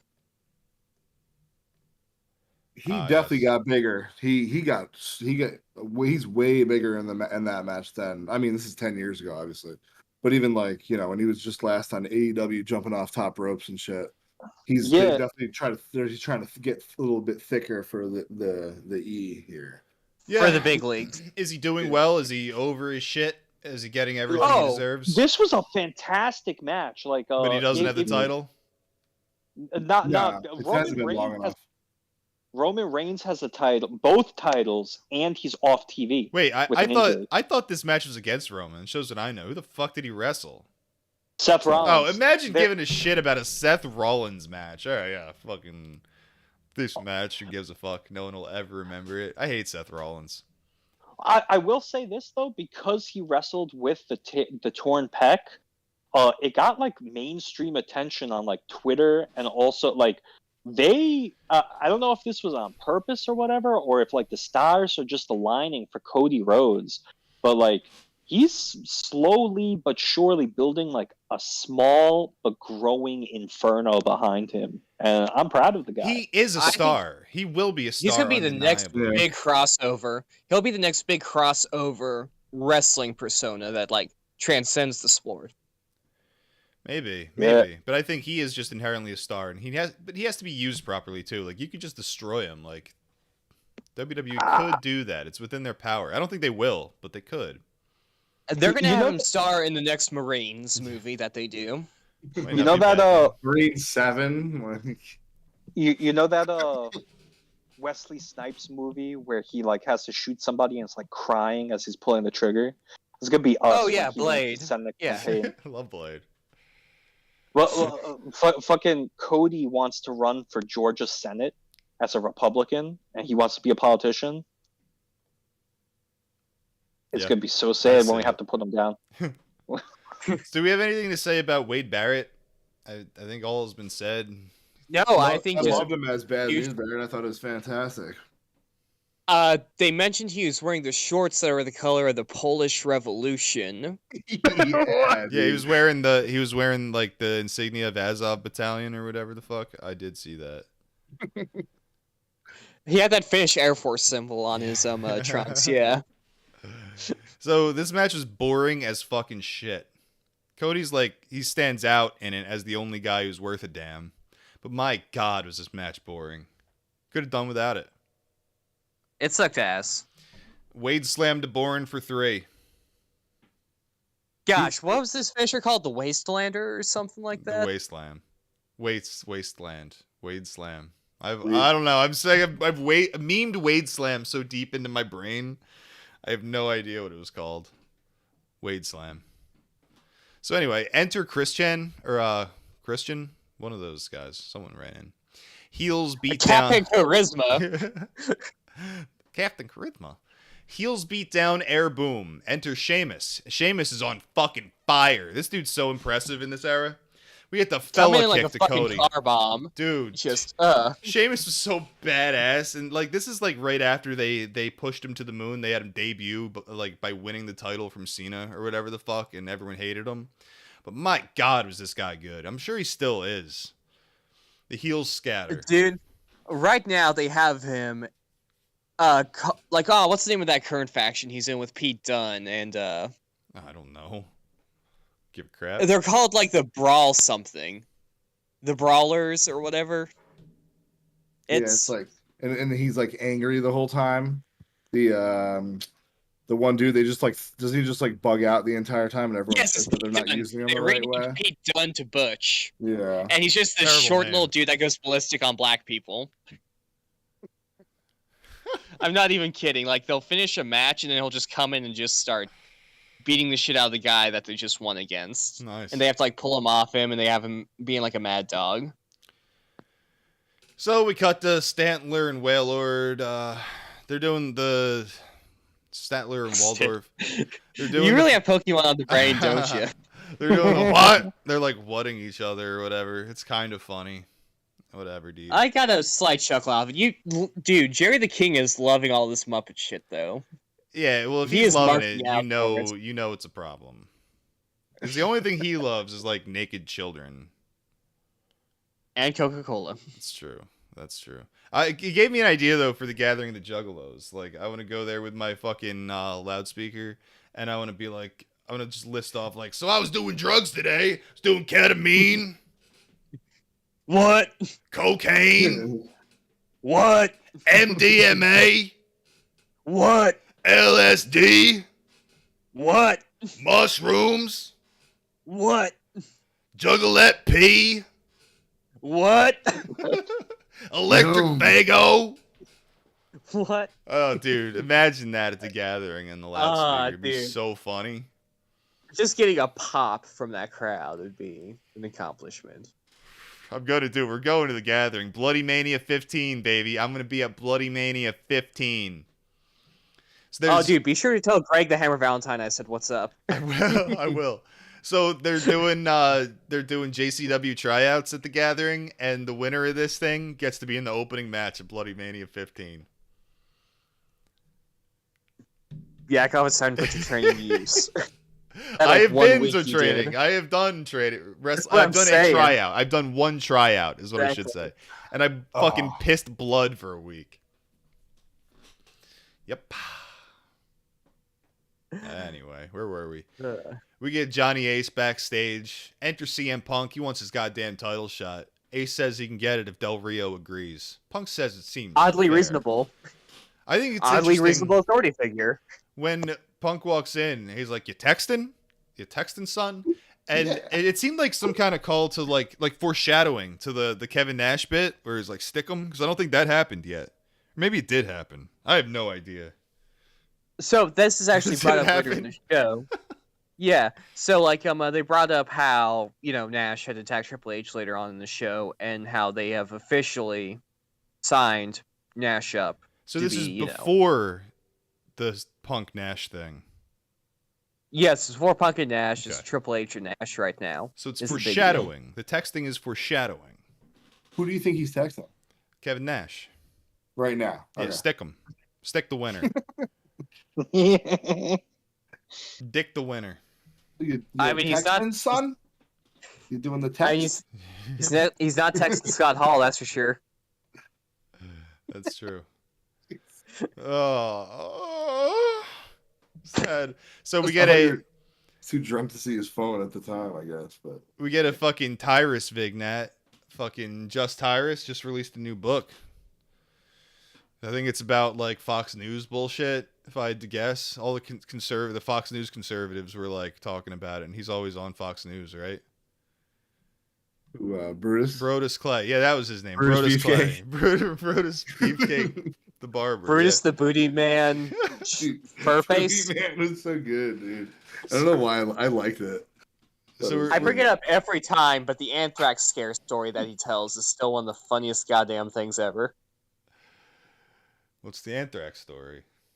So when he was working at a subway station, he had left a bunch of cocaine in his locker, and this is while the anthrax scares was going on. So people saw this white powder in a subway, White and their powder? first thought was like, "Oh my god, it's anthrax!" But it was just this cocaine that he left in his locker at work. Based. So there's this big old call. They got cops there, just like shutting the place down, getting the squads in, and he just has to step in and be like, That's actually just my coke." Blow. So on this Brodus Clay Big Nat, before he debuts, he is the fall of humanity. He's eating babies. He's gonna come in and kill the baby faces. Do you guys know where this goes? Sing it for me. Funky Sing it. Dactyls? Someone sing it. Somebody better call the mamas. Somebody call my mama. Somebody call my mama. Funky's on and roll. Vince loves turning his monster heels into dancing buffoons. You were talking about this basically with John Cena. It was like the same thing where someone like heard him being funny backstage and like, wait, you're funny. You're going to be a babyface. But They like, did it to Vladimir Yeah. Kozlov too. But fucking Brodus didn't know anything about being a babyface at the time. I was listening to a shoot interview about it. And like, he just fucking wanted no goddamn part of it. He didn't want to fucking dance at all. He puts over Naomi hard as like being the inspiration for the whole gimmick and getting it over. But I'm not convinced it ever got over. That thing sucked. Chris, you are so right about Vince souring on his monsters, and then I'm gonna humiliate them and make them go through humiliation rituals. He even did it to the MMA fighter, the ugly woman in the Divas division, the women's division today. What the fuck is her name? Ronda Rousey. Oh yeah, no, not Ronda, the Ronda other one, Rousey. the one that Josh Barnett, dated. The one that looks like a toe. She looks like Zabuza from fucking Naruto. No eyebrows. Yeah. Fucking Brain the- party on her The fucking cave name. woman looking one. Chris Yeah. is the person here who should know her. The only person who should be required to know her name, and he has no idea. Fucking What's her guy. fucking? It don't matter. fucking We don't name? watch fucking. I feel like it's modern like wrestling. Shayna or something. Shayna Baszler. Shayna Baszler. Baszler. Shit. Yeah. There you go. One of the Yeah, four she was a horsewomen. monster, and now she's like break dancing and like all sorts of like humiliation rituals. Dancing specifically, he's always dancing. Vince loves dancing. He just loves it. I will say this: Vladimir Kozlov was fucking born to dance. That fucker can move. Yeah, D2017 in the chat. Whoop whoop, brother. Fucking Southern Polacks in there. Jerry Babb, thank you for joining us. Moving on to Del Rio versus The Big Show. So, fucking standard. Big Show toying with Del Rio. And I'll say, like, after watching all of that WCW shit with the Giant, like, this is, like, lame. Dude, I love when Del Rio gets Irene choke locked in and Big Show grabs him by the face. How his hand, like he could just literally tear this dude's head in half if he wanted to. Yeah, most definitely. Like, Show is toying with Del Rio. Del Rio slows the Giant down. You know how this match goes, everybody. Starts getting kicks into Big Show's head. We get this is like the first instance of like the grown men versus children chant that really stood out to me. So like, grown men love Del Rio because he fucking boofs coke out of Paige's asshole, and that's something to aspire to at least. Everyone hates the Big Show because he's the Kevin James of wrestling. I thought that was Mick Foley. No, he's the Kevin Smith of wrestling. Oh, okay. There's a slight difference. Didn't Mick Foley and Kevin James go to high school? Yeah, together? there's a whole cycle of this goes in circles, Anyway. really. I was just thinking out loud. So. Everything comes back to They King are. of Queens, is Yeah, what I'm that's- getting at. That's true. Man, Kevin James' wife in that show was so hot. Whatever. Dude, Kevin James always dates Yeah. the finest fucking chicks in like shows, except for that one, Mike and Molly. Hated her. Outside of that, Hated her. every chick he's dated in a show has been like the hottest. We get the right hand by Show out of nowhere for 3. Weapon of mass destruction. Hate this fucking move. I Whatever. hate the big strike finishers because it's like, dude, why do you not just spam that till you win? If it has impact, that's one thing. But if like you can't do it safely with any impact, you probably shouldn't do it. And at this all. one sucked because he did as Del Oh, Rio was like jumping at him for a splash. Yeah, Big So Show was just kinda, like, laying in pause the him. corner, so Show had no like momentum or anything, no leverage out No of hip it. drive, no. It It was looked bad. terrible. Yeah, it was garbage. Makes you really miss Crow that Cop- fucking choke slam. I was about to say Crow Cop should kick him Del Rio in the head again.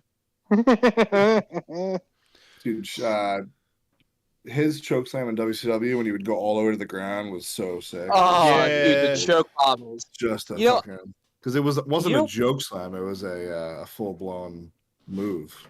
yeah. Man, you know what I think is kind of underrated compared to the choke slam? The choke bomb. Not a lot of guys do Oh it, but yeah. like It never had quite the impact that the choke slam did, but it was a solid I don't finish. know. I feel like it may have more impact if the right guy does it. Maybe you're right, and maybe the words not impact. Maybe it's more about the theatrics of it. But yeah, Yeah. I'd prefer the choke bomb to a fucking Canadian destroyer any day. definitely. Fucking Bad Bunny is the last man on earth who should be able to do Canadian destroyers. Let him have it. I am disappointed we didn't see Kermit hit a Canadian destroyer. Yeah. See, the whole thing with the Canadian destroyer is it's about the guy selling the move, how athletic he is. Can he do the backflip and like take the, in kayfabe, the guy performing the move for a ride? Which is why, like, in DDT, they would have like this little like ceremony. It wasn't like widely broadcast, but it was like, can you give yourself a Canadian destroyer against a sex doll? And it was like, if you could do that, that means you're a good fucking wrestler. That's true. That's true. D2017 in chat says a big punch makes more sense than say the people's elbow. I agree on paper. I'm not so much looking for sense. I'm looking for two things: impact, and I'm looking for like that dramatic moment. The weapon of mass destruction delivers fucking neither. Fucking neither. Can't stand it. No, I mean I think William Regal had a fantastic with like a Well, he had Oh, brass gosh. knuckles on, in theory. exactly. What was it that he called it again? The power of the punch. Yes, the power of the punch. But everything William Regal does is fantastic. So like, William Regal's got a podcast. gosh, I You know need to that? listen to that. That He- motherfucker is a goated. He's once again love too Regal. nice for a podcast. If you want him to shit on people, maybe we'll get to that eventually. He's being very nice and gracious, but he's also being William Regal.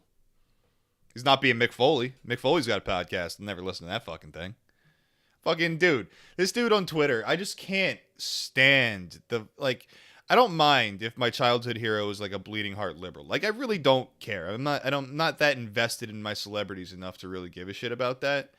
But like when society gives this motherfucker free reign to be the most insufferable cunt on fucking planet Earth, I'm just fucking sick and tired of it. Like this dude's posted like, if you're a white supremacist, just unfollow me. And I'm just trying to think like, This guy doesn't know any fucking white supremacists.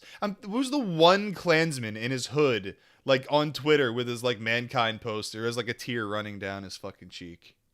I was about to say, Dick Murdoch's been dead for years. Yeah. Like, he ain't following him. It's just fucking awful. I read like this article interview where Foley was saying that like he watches the Michael Moore documentaries at least like once a year. That's Like, you know, like weird, dude. That's like religious. That's weird. And the other thing is like so like he was becoming a conservative. Mick Foley's best friend, the singer of Twisted Sister, Dee Snider, they live in the same neighborhood. They're like the best of friends. They have like barbecues together. And It then sounds like a terrible fucking time, to be honest. I don't want to listen to either of those dudes. and like apparently like he was like, yeah, like Foley really opened my eyes to like progressivism. So he even turned like a hair metal guy into like a shit lid, like a bigger one. Whatever. Man. So enter CM Punk while Show is exiting. Punk grabs the mic. He sits next to knocked out Del Rio in his cross-legged position. Throws water in Del Rio's face to wake him up. There's like mild racism happening here that I'm kind of enjoying. Him just snapping his fingers. Amigo, Yeah. Comprende. He's just while he's going full Guantanamo Bay on him. Like, just unconscious waterboarding him. Like, Dude, I in my 2 notes, I was like, Punk would hate this now. I He know, wouldn't yeah. wanna do that shit, dude. Yeah. So, yeah, Punk announces, like, I'm going to fucking lock you in the Anaconda Vice, twist you into a fucking pretzel until you say yes or C or whatever to the match. Indeed, he sounds does. good. Indeed, C is said. Match is on for Survivor Series. Man, to think he went from this to wearing pro-abortion shirts. Like,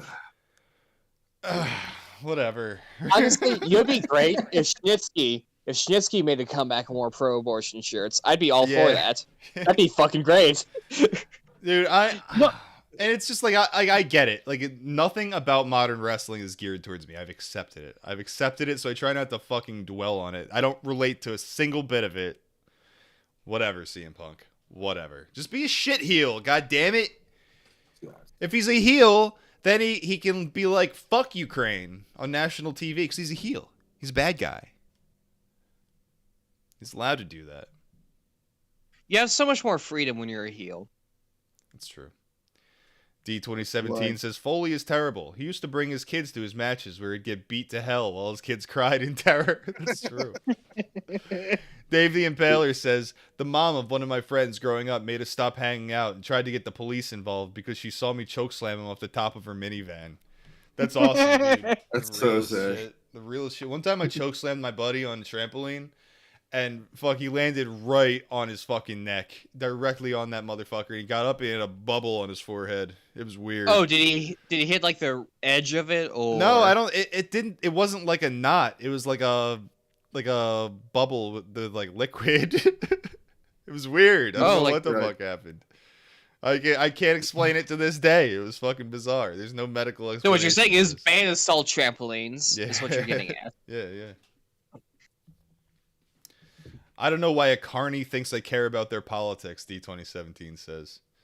Yeah, I watch Yeah, wrestling sure. because it's basically politics without any of the shit I hate. Just shit I like about, being a political spurg.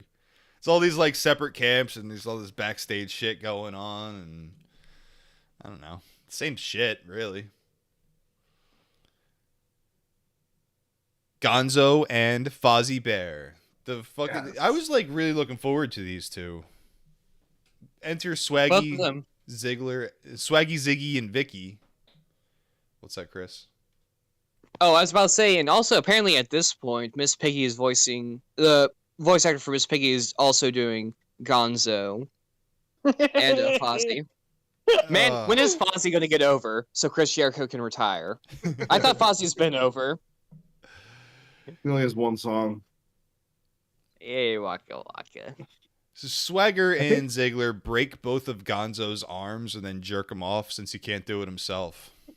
That was weird. think- That I was think a weird Swagger spot. messed up earlier and he said Waka Waka to the wrong guy because that's definitely I think that's Fozzie. Isn't that Fozzie's thing? Yeah, Waka it's Waka? Fozzie. Yeah, I Yeah. think Swagger fucked that up. But This was the whatever. worst Muppet segment so far, hands down. This was shit.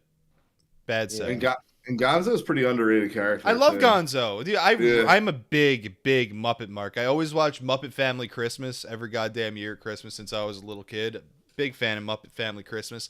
This past Christmas, I was watching the John Denver Muppets crossover Christmas. Hell yeah. Top 10 That shit anime is crossovers awesome, for dude. sure. Very, very good.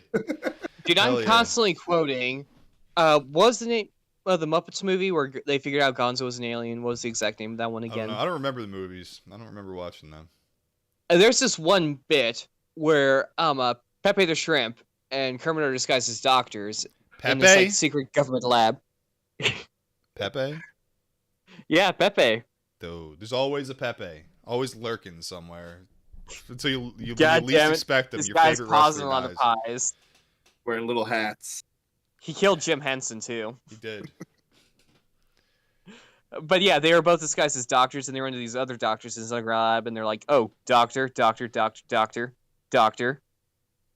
Just like that's a joke that's just always stuck with me since I saw it when I was like a kid. Hell yeah. Midwest That I Mike quote here on in the the- chat asks, Beaker or Animal, best tweaker? We go with Beaker. Beaker actually gets shit done when he's tweaking. Animal just jerks off for 48 hours. I was about to say, I think it's like a PTSD thing from like a car bombing gone wrong. I left him like that. Go on to Jack Swagger versus Santino Marella. Animal is the guest timekeeper. We never go back to Animal. You can just forget that ever happened. Yeah, it's Never bullshit. comes up again. I was pissed. Blink and you'll miss it.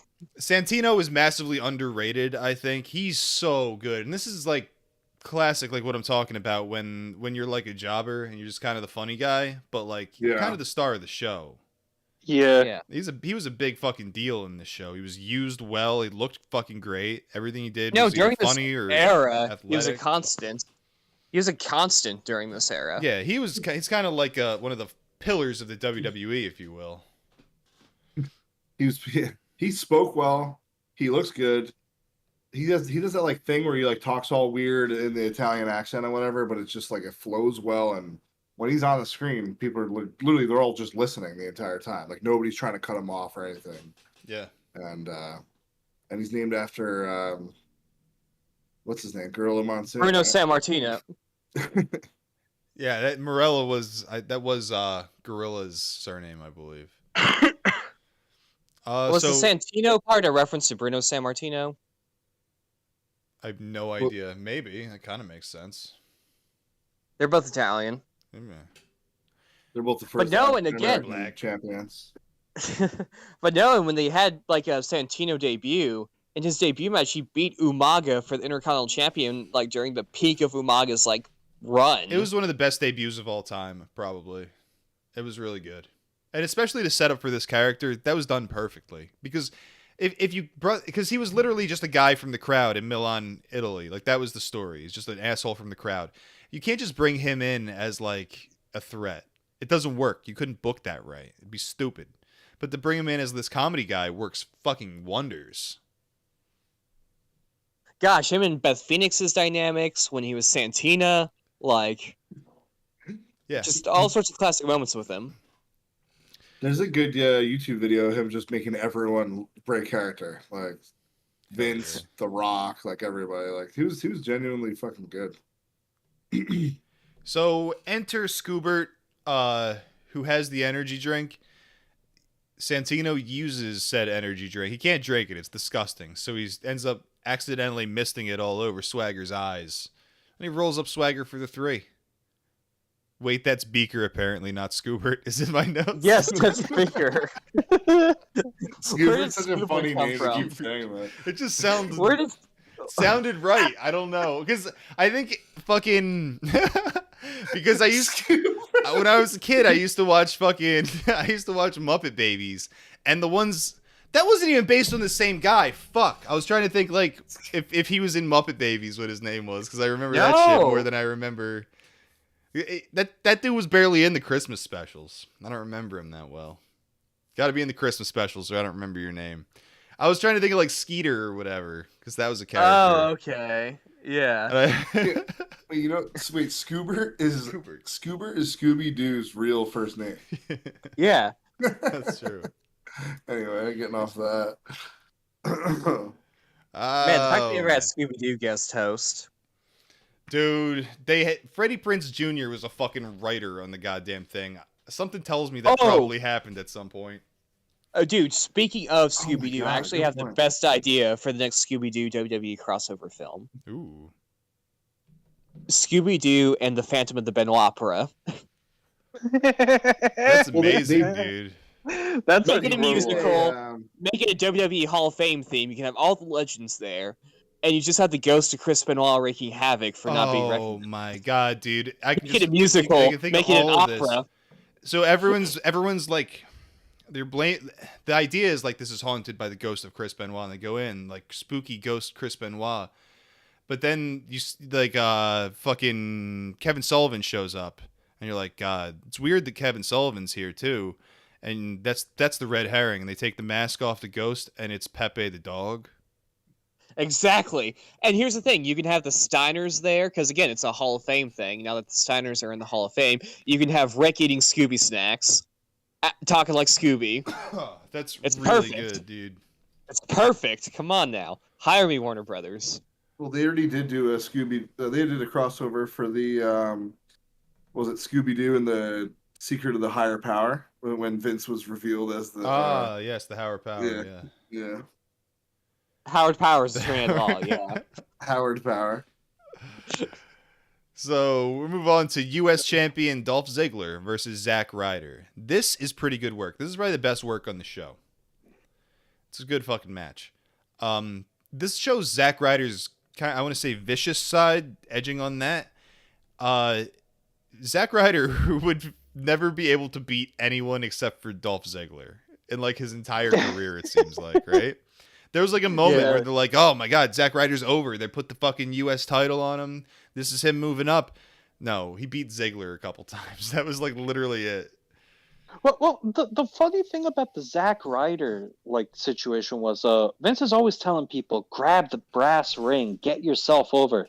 He got himself over, and they punished him for it. And the humiliation rituals that they did to him was like, this week we're gonna make you a pussy. Next week we're going to, after beating you down, we're gonna have you like in a full body SpongeBob style cast. I'm gonna throw you off the wheelchair down the. You know flight how of he got stairs. treated? He got treated like fucking Zach Gowen. Dude, Vince's Yeah, idea dude. of grabbing the brass ring is like punching him in the kidneys as you walk by him, like while you're boarding a plane. Like that's, You dumb son of a bitch. that's fucking Vince's idea of grabbing the brass ring. So I don't know. The brass You kind cock of- ring. You're Like, kind of right you about. have to jerk Vince off in the process. And like, Like look at what he does for Psychopath. Titus O'Neil, and the only like interaction he's ever had was like they had like a pushing match, like they had like a shoving match, and like Vince gave him a job for life as an ambassador. Yeah, you'll be my favorite Negro. But I mean, it's with all these guys. Like Brock Lesnar, he would fucking like wrestle on the fucking plane or whatever the fuck. He would take like the heart attack from the Heart Foundation at the strip club. That's the shit. Vince is a fucking psycho. And then I think like Jericho had the story about why Kofi like never got his due because Jericho told him to like stand up to Vince one time and Kofi just didn't do it. And I'm sure it's like a similar situation with Dolph. I don't see him standing up to Vince. It seems like, yes sir, yes sir. You punch him right in the fucking kidney. His we were talking earlier about like his job like over his career, and what Irv was saying before, like his wins, or you were saying earlier, like his win, like when you beat Ziggler, it seemed like a bigger deal than it really was. So I think that was part of like his job in the company. You know what I mean? He's about was to a get big here. deal, but it was a big deal Yeah. for one night. We'll give you this for Right. one night, and it's Yeah. over. It's nothing else.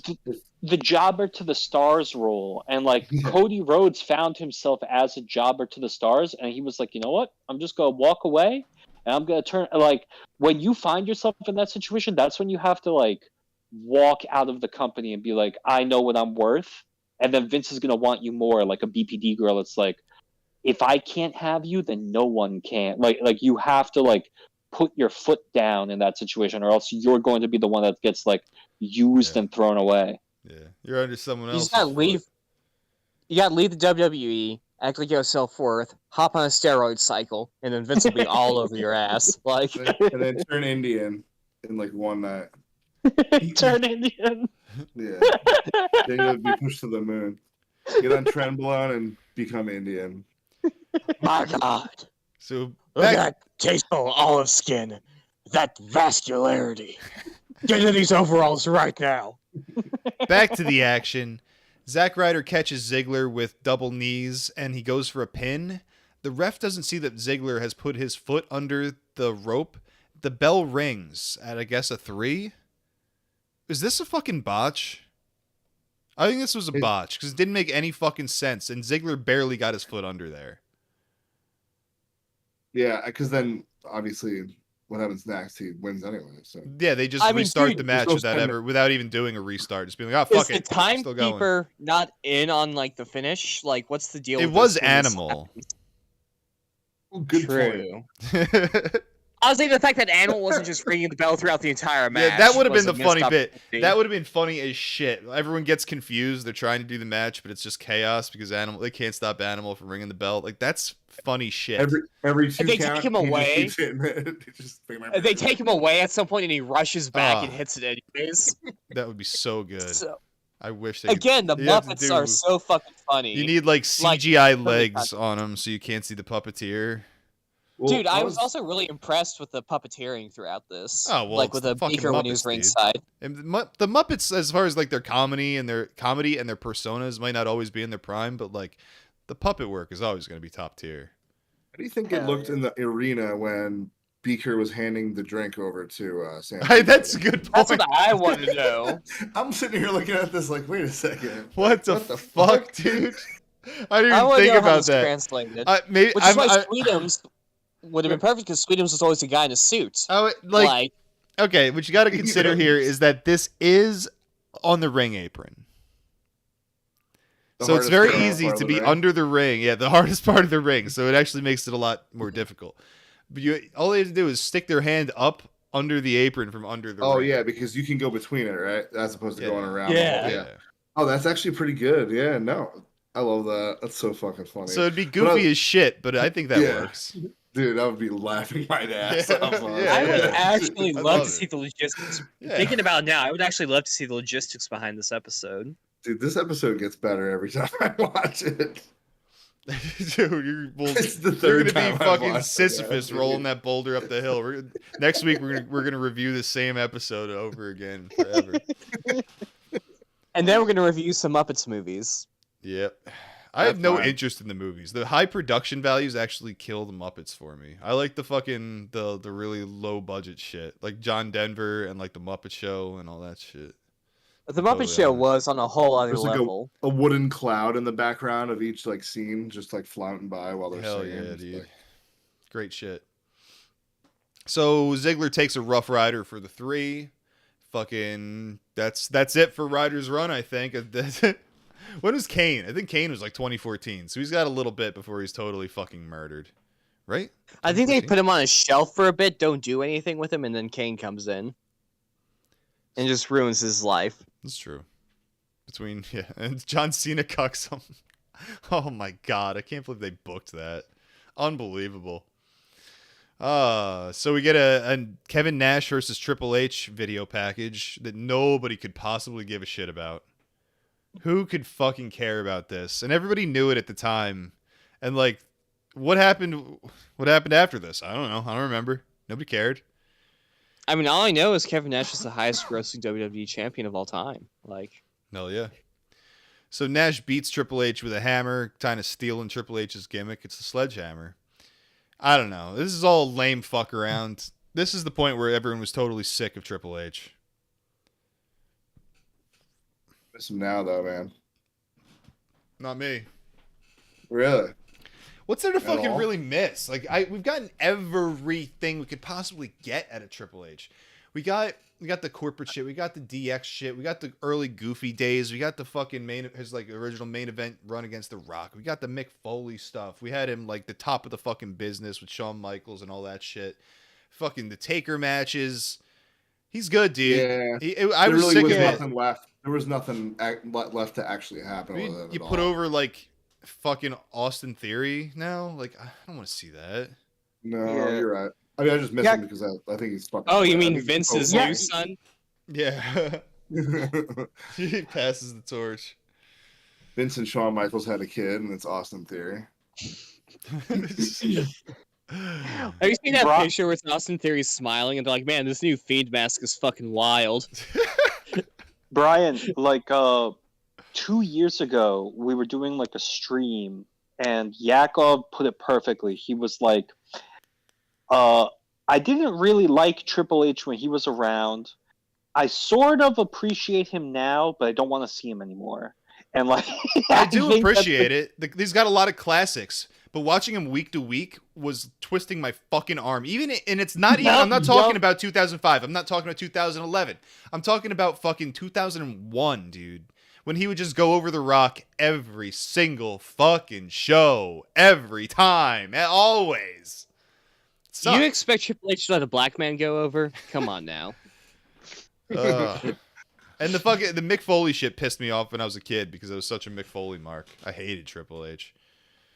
But now looking back on that was all exactly right, to be honest. So Michael Cole was supposed to eat JR's ass or something on this show, but JR has inflammatory bowel disease, so doctors can't recommend it. It's called megatoxic colon. I don't know if you've ever heard of it. Dude, Heel Cole's good. He's really fucking funny. I don't know what the point of this whole fucking thing was, but my God, was he brutal. Talking Dude, about... I love how sick King sounded of him. Oh, dude, Like- but there was one moment where fucking... He was like, I'm sure JR is he's fucking halfway through his bottle of Crown at this point. Fucking Cole says that, and fucking King is obviously like rubbed the wrong way by that remark. And then Cole is like, JR is the only guy I know who chases his whiskey with barbecue sauce. Dude, it's so good. My God, that's funny as fuck. I don't know if Yeah. Michael Cole was never the guy you wanted cracking these fucking jokes. Like, it's just a shame they didn't have like a heel who was over at the time. 'Cause... When Michael Cole popped up on that desk and oh was talking my about like God. whether or not they would have their match, Ugh. whips out the diaper. He pulls out a It dipe depends. ski standing on the... It depends. Will JR Depends, show up for dude. the Michael Cole challenge? I guess that just depends. Yeah, that's funny fucking shit, dude. That was classic. Statler and Waldorf, they're not fans of Cole. They're getting less funny by the appearance. Miss Piggy is caressing John Morrison's abs in a very fucking uncomfortable scene. John Morrison doesn't date fat chicks. He's not Dolph Ziggler. Hornswoggle does. Dude, the Hornswoggle bit was fucking... Oh, man. Yeah, it was solid. It was fine. Yeah, so he fucking kisses the shit out of her. He gets punched in the dick. Turns out he loved it. Dude, he loved that CBT. Like, also fucking Hornswoggle during this era. Way too much of him. Yep, too much of him. Exactly right. Yeah. Enter And Kermit the second the Frog. the second they stopped dressing Hornswoggle like a leprechaun and just started having him wear t-shirts is when he was officially done. You know how you could keep this all in canon is if you have Hornswoggle under the ring and he's the one using the beaker puppet to give the energy drink. Right? Speaking of canon, is Edge still a vampire? Yes.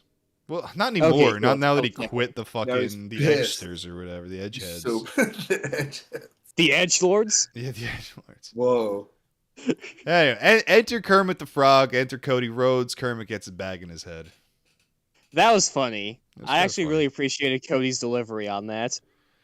Just not saying anything, just breathing heavily as he produces like the tiniest paper bag you ever saw and puts it over Kermit's head. Like, So Those bags suck too. Those will rip mad easily if you're not careful too. So we got Powder Keg in the chat. Whoop whoop, brother. Dave the Impaler's still there. I'm glad people are still up at fucking 4 a.m. so we can talk about goddamn wrestling. I salute you. Hell yeah. More Statler and Waluigi or whatever.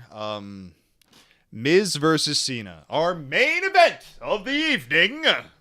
On that side note, since you just said Waluigi, how much hotter would it be if the Bells are just like Wario and Waluigi as opposed to the My Mario Brothers? God, dude. Missed opportunity. You're so right. Anyway, Miz versus Cena is a WrestleMania rematch. Best Like 5 WrestleMania months hype afterwards? package, worst WrestleMania main event. Yeah, nobody cares anymore. And like, it's sad about the Miz. Like, he did okay for his time as champion, I think. It was totally satisfactory. Nothing great, nothing terrible. But now he's going on with this like R-Truth tag team shit, and like I'm sure he's thrilled to be going up against The Rock. This clearly will go nowhere. I mean, yeah, That's this life. is just like That's life. that's showbiz. So we start off with our let's go Cena Cena CM Punk chants for our Miz Cena matchups. That tells you how over Miz is at this fucking point. Boring match, terrible offense. Is that accurate? Yeah. Cool. Very safe.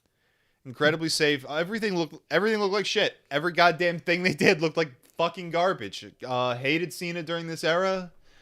You know, it's the type of shit where like I can look back on. I can look back at the pay-per-view matches and appreciate Cena.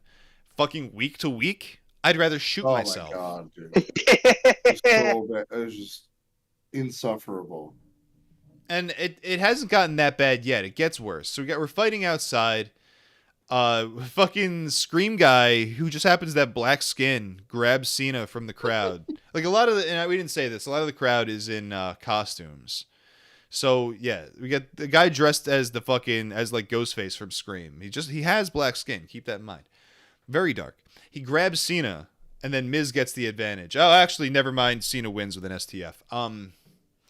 Scream guy runs in, black skin, eats a double A. Who do you think this is? It's really a mystery. You said he was black. Oh man. I think it might have been Sheamus. At first, I was like, "That's Sheamus." Was it Stevie Ray? What is the code? We must break the code. Was it Steve Ray? Was it Coco Beware? It was R-Truth. And I just think it was silly that they had him in a mask. Like, it was supposed to be like a mystery. But, like, this dude was dark. Yeah. Like, I've seen R-Truth. Or it's almost hard to see the dude. Like, He's dark. No joke. I think R-Truth is the only man on the roster at this point that has that complexion. So, it just seemed retarded to me. I don't know. It was just a fucking terrible, terrible finish. And here's the real problem. Why does John Cena need The Rock again? He literally just beat both these guys by himself, no problem. He beat the shit out of them. Why the fuck are we building up to a Survivor Series match where The Rock comes back so they can take on the fucking bad guys? Let's just not bother at this point. This is the problem with Cena because it was this shit every fucking time. It's unbearable as a fucking grown adult. Unless they had R-Truth pull a Brian Pillman and bust out the strap. Yeah. Hell yeah. That would have been the perfect culmination for the skit. That would have been the perfect culmination for his schizo phase. It'd be him whipping out the gun. Cena's big here. Oh, he can hardly move. Dude. And this is what I'm saying. He's like, fucking gigantic. I want him to be made. I want him to look like one of the wrestlers from fucking No Mercy, just like made of like blocks and shit.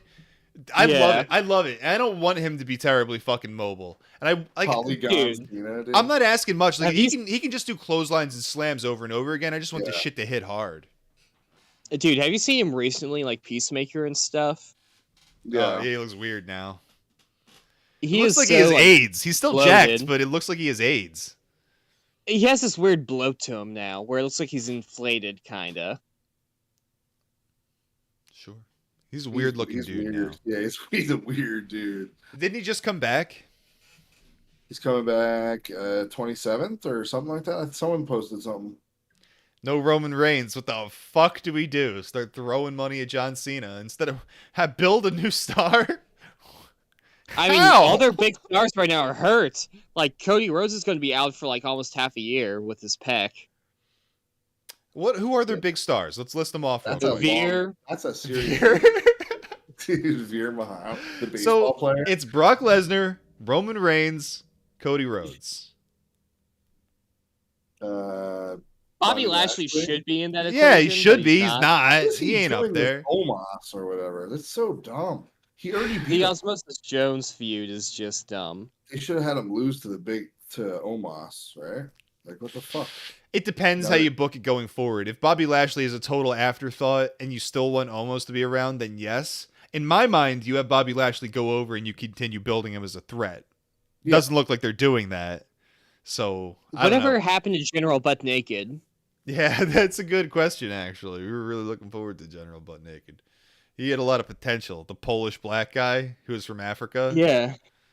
Whatever. Dude, the whole like African Oh, tribal drum match he had, like Whatever. we were so Oh. hyped for that and nothing happened with it. Like every other damn thing in modern wrestling. And What about fucking Savio Vega so and Stone Cold again? so fucking Drew McIntyre is up near that threshold too, but he's Yeah. just been booked like shit, so he can't quite make it in there. So they've got 3 people. One of them's a part-timer. One of them has leukemia, D2017. That's what happened to Roman Reigns. He has leukemia. And the other one ripped his tit off. Wait, is he going away to treatment? I'm just fucking saying things at this point. Oh, I literally okay. have no 'Cause idea. I didn't hear any reason yet. I'm just making shit up and seeing if anyone counter signals me. Man, I have I no can't idea. wait to see our Did first it? case of Find out. monkeypox. Huh? Dude, I can't wait to see our first case of monkeypox in AEW. Yeah, That's he has gonna be hilarious. monkeypox. That's what we're going with. Roman Reigns has monkeypox. That's the problem. That's the issue. All right. We've been going for 2 fucking hours. Do we have anything else to talk about? I'm happy to stick around and talk about things, but What do you think about? How do you think Vicky looks in this? Would you? I wouldn't. There's nothing about that woman that was ever my style. No, she had a weird. Here's the thing. I Looks would like just my buddy's smash. girlfriend. Listen, I would just smash for Eddie, okay? Just hysterically crying like Chris Benoit. D2017 is in the chat right now, totally confused as to what is reality and what is fiction. I guess that's what we aim for here in the pro wrestling business. I'm half joking about all of these things. They could be, all of this shit could be real. Cody ripping his tit off. I heard he ripped his pec and like right off the bone, his tit went floppy and they were like lopsided. So this is real shit, man. Sometimes you rip your tit off as a pro wrestler. This is the price you pay with Creed singing And they in the originally background. wanted to pull him from the match, but he chose to do it anyways, in spite of having his pec torn. Well, Oh, I yeah. think how they're going to get him ready for, I'm not sure if it's going to be Money in the Bank or if it's going to be the Royal Rumble. But what they're going to do is they're going to do the surgery, and then they're going to use the thing that's basically like real life adrenochrome to speed up the healing. It's called Oh, you mean exosomes. adrenochrome? Yeah, No, it's called exosomes, bone-derived exosomes. Right now, in regenerative medicine, it is like the most powerful growth factor injection. So, like, the weakest growth factor injection is PRP, platelet-rich plasma, and then the strongest one is exosomes. And like 10 cc's of exosomes go for like $5,000, and that's the shit that Tom Cruise and like some of the people like Nicole Kidman, they use it to stay young in Hollywood. Like it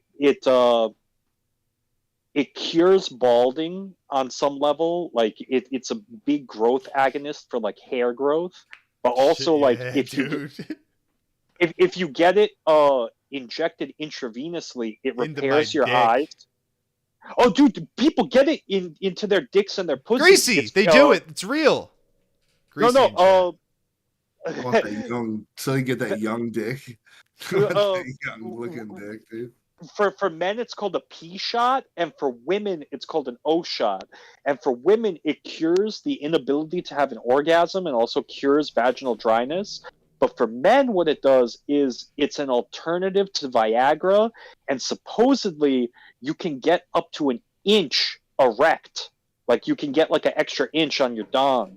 Dude, So, like, you all told the- me I'm up to No. 3.5 inches? Wait, here's the real question, though. Can it reverse the circumcision? I don't think it's reverse the circumcision. But like when you get it injected into like an area where it's injured, it speeds up like healing. And I think that's what they're going, because like that's like the new thing. It used to be only like super rich people could get bone derived exosomes. The company, it's called Direct Biologics, and the type of exosomes, because like there's different ones. You have like umbilical cord exosomes, you have like piss exosomes. The one that works is the one that comes from the bones, and it's called ExoFlow, and that's the one that like it keeps you young. It can repair your eyes. If you get it into your genitals, it's basically crotch maxing.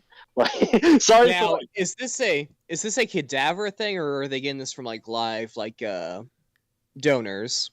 I have no idea where they get it from or how. Like if they get it from like dead bodies or if they get it from like pigs or something. But I know like there's like some people who claim that like, oh, if you do intravenous exosome therapy, it slows down your aging to an extent.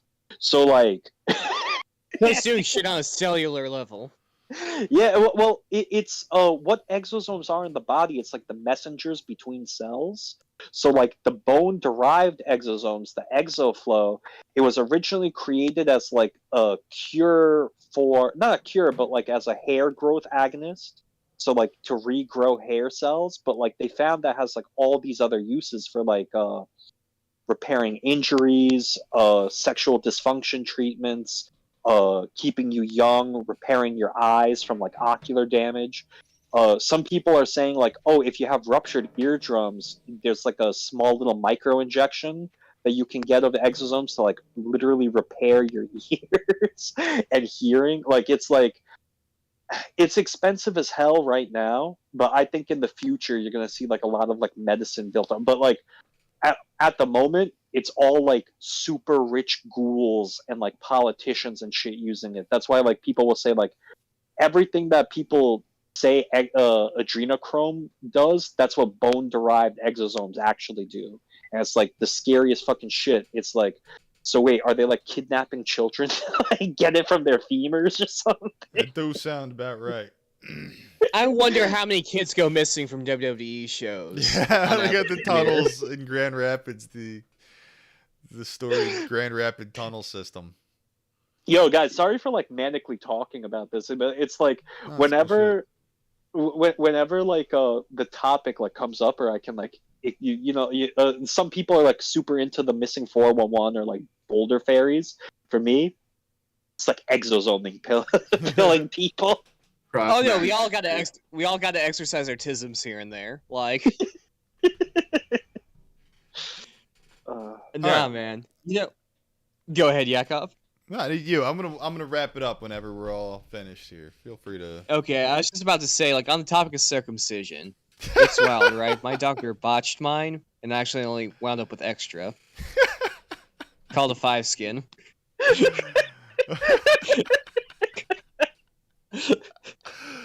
All right, where the fuck was I? Okay, so last thing I do want to talk about is this was Chris's pick for a show. We're not going in order. We're not doing any chronological bullshit for a while. We last time you fucking heard from us, possibly. I don't even know if Brad uploaded the fucking previous episodes. We fucking ended Recipes. right before the Bash at the Beach '96. A very historic show. Many of you know what happens, and it's a weird way to stop off, but life gets in the way. Now we're gonna just pick random fucking things. This was Chris's pick, Muppets Raw. So we're gonna cycle through this, and I got bad news for everybody. We're gonna have to review a Bloody Mania with the Gathering coming up. We're definitely doing some JCW content. I mean, we've done it once before, so I ain't too mad about it. It's gonna be a good time, but it'll be. And the best way to do it is if we can all watch it together in VC. That'll be the best way for us to watch it. To have the homies there will make it way more fun. So If we could watch it VC while live, like on YouTubing our reactions as we do it, that would probably be. yeah, we'll see how it is. We got Bloody Mania 6 up on YouTube. I think that they're the same. Are they the same ones? Yeah, 2007 it looks like. So that's an easy one. Looks like Scott Hall is drunk and pathetic. We got Bloody Mania 5. We'll have to go through these. See what's seen as the best Bloody Mania. Did you guys Like on the few. Bloody Mania tier list. you guys do any not CKY control your narrative stuff? I have never seen it. I've never seen it. I've meant No to, clue. never did. EC3's promotion where it's all like cinematic matches. Is that what it is? It's basically no super kicks. It's like they're like no super kicks, no Canadian destroyers. Trying to do a little bit of like the Ring of Honor MMA thing, but it's all like canceled guys. So like what's that guy? Marty Scurll, Braun Strowman, the guy who like said the N word, and then it came out he did like gay porn. Is it cinematic shit? I felt like it was, but I don't know much about it. I don't think it is, but the thing is like they're kind of like a joke, like they're being like memed on hard because it's all like people who are like, oh yeah, you're never gonna work in the wrestling business again, but like then they get like a job Yeah, again. New Jack's there. Yeah. But Rest in peace, New Jack. how long are these shows? I don't know. Brad was talking about like, oh, we have to do control your narrative. So That sounds good. I'm down for that. yeah, I want to check it out. If it's like a total shit show, it'd be like maybe something so bad it's good. I was about to say, that's what we're trying to do now, is like, because what was killing us was all the mediocre shows, all the nothing shows. I here on out- thrived on that shit. Dude, I love that. I don't give a Oh man. But at this point, I'm thinking either cream of the crop or turd of the bowl. Yeah, at least for now. Yeah, that sounds good. That sounds good. So you can look forward to Control Your Narrative, some fucking JCW Bloody Mania. Any other ideas? Off the top of your head? Some like 80s shit is like an What about, obvious like- choice. I don't think like we've ever done that. Good 80s pay-per-views even. Like just Yeah, like random WCW ones. and Chris, shit. have we ever done like an 80s show? Like a night have champions, Clash of Champions and shit like that. I want to say we may have done like one of the iconic WrestleManias from back then. Maybe. I have no recollection of it. Never happened. All right. It could be one of the deleted shows, in which case, like, All right, so fucking time to shill our Twitters. So you can catch me at Skinwalker Gang on Twitter. You got the Patreon link below you, patreon.com/yakovalive. If you want to get in the Discord and hang out and talk about this fucking bullshit, go to yacklebees.com. Chris. folks can find me at Benoit's Phantom. Hell yeah. Wrestle.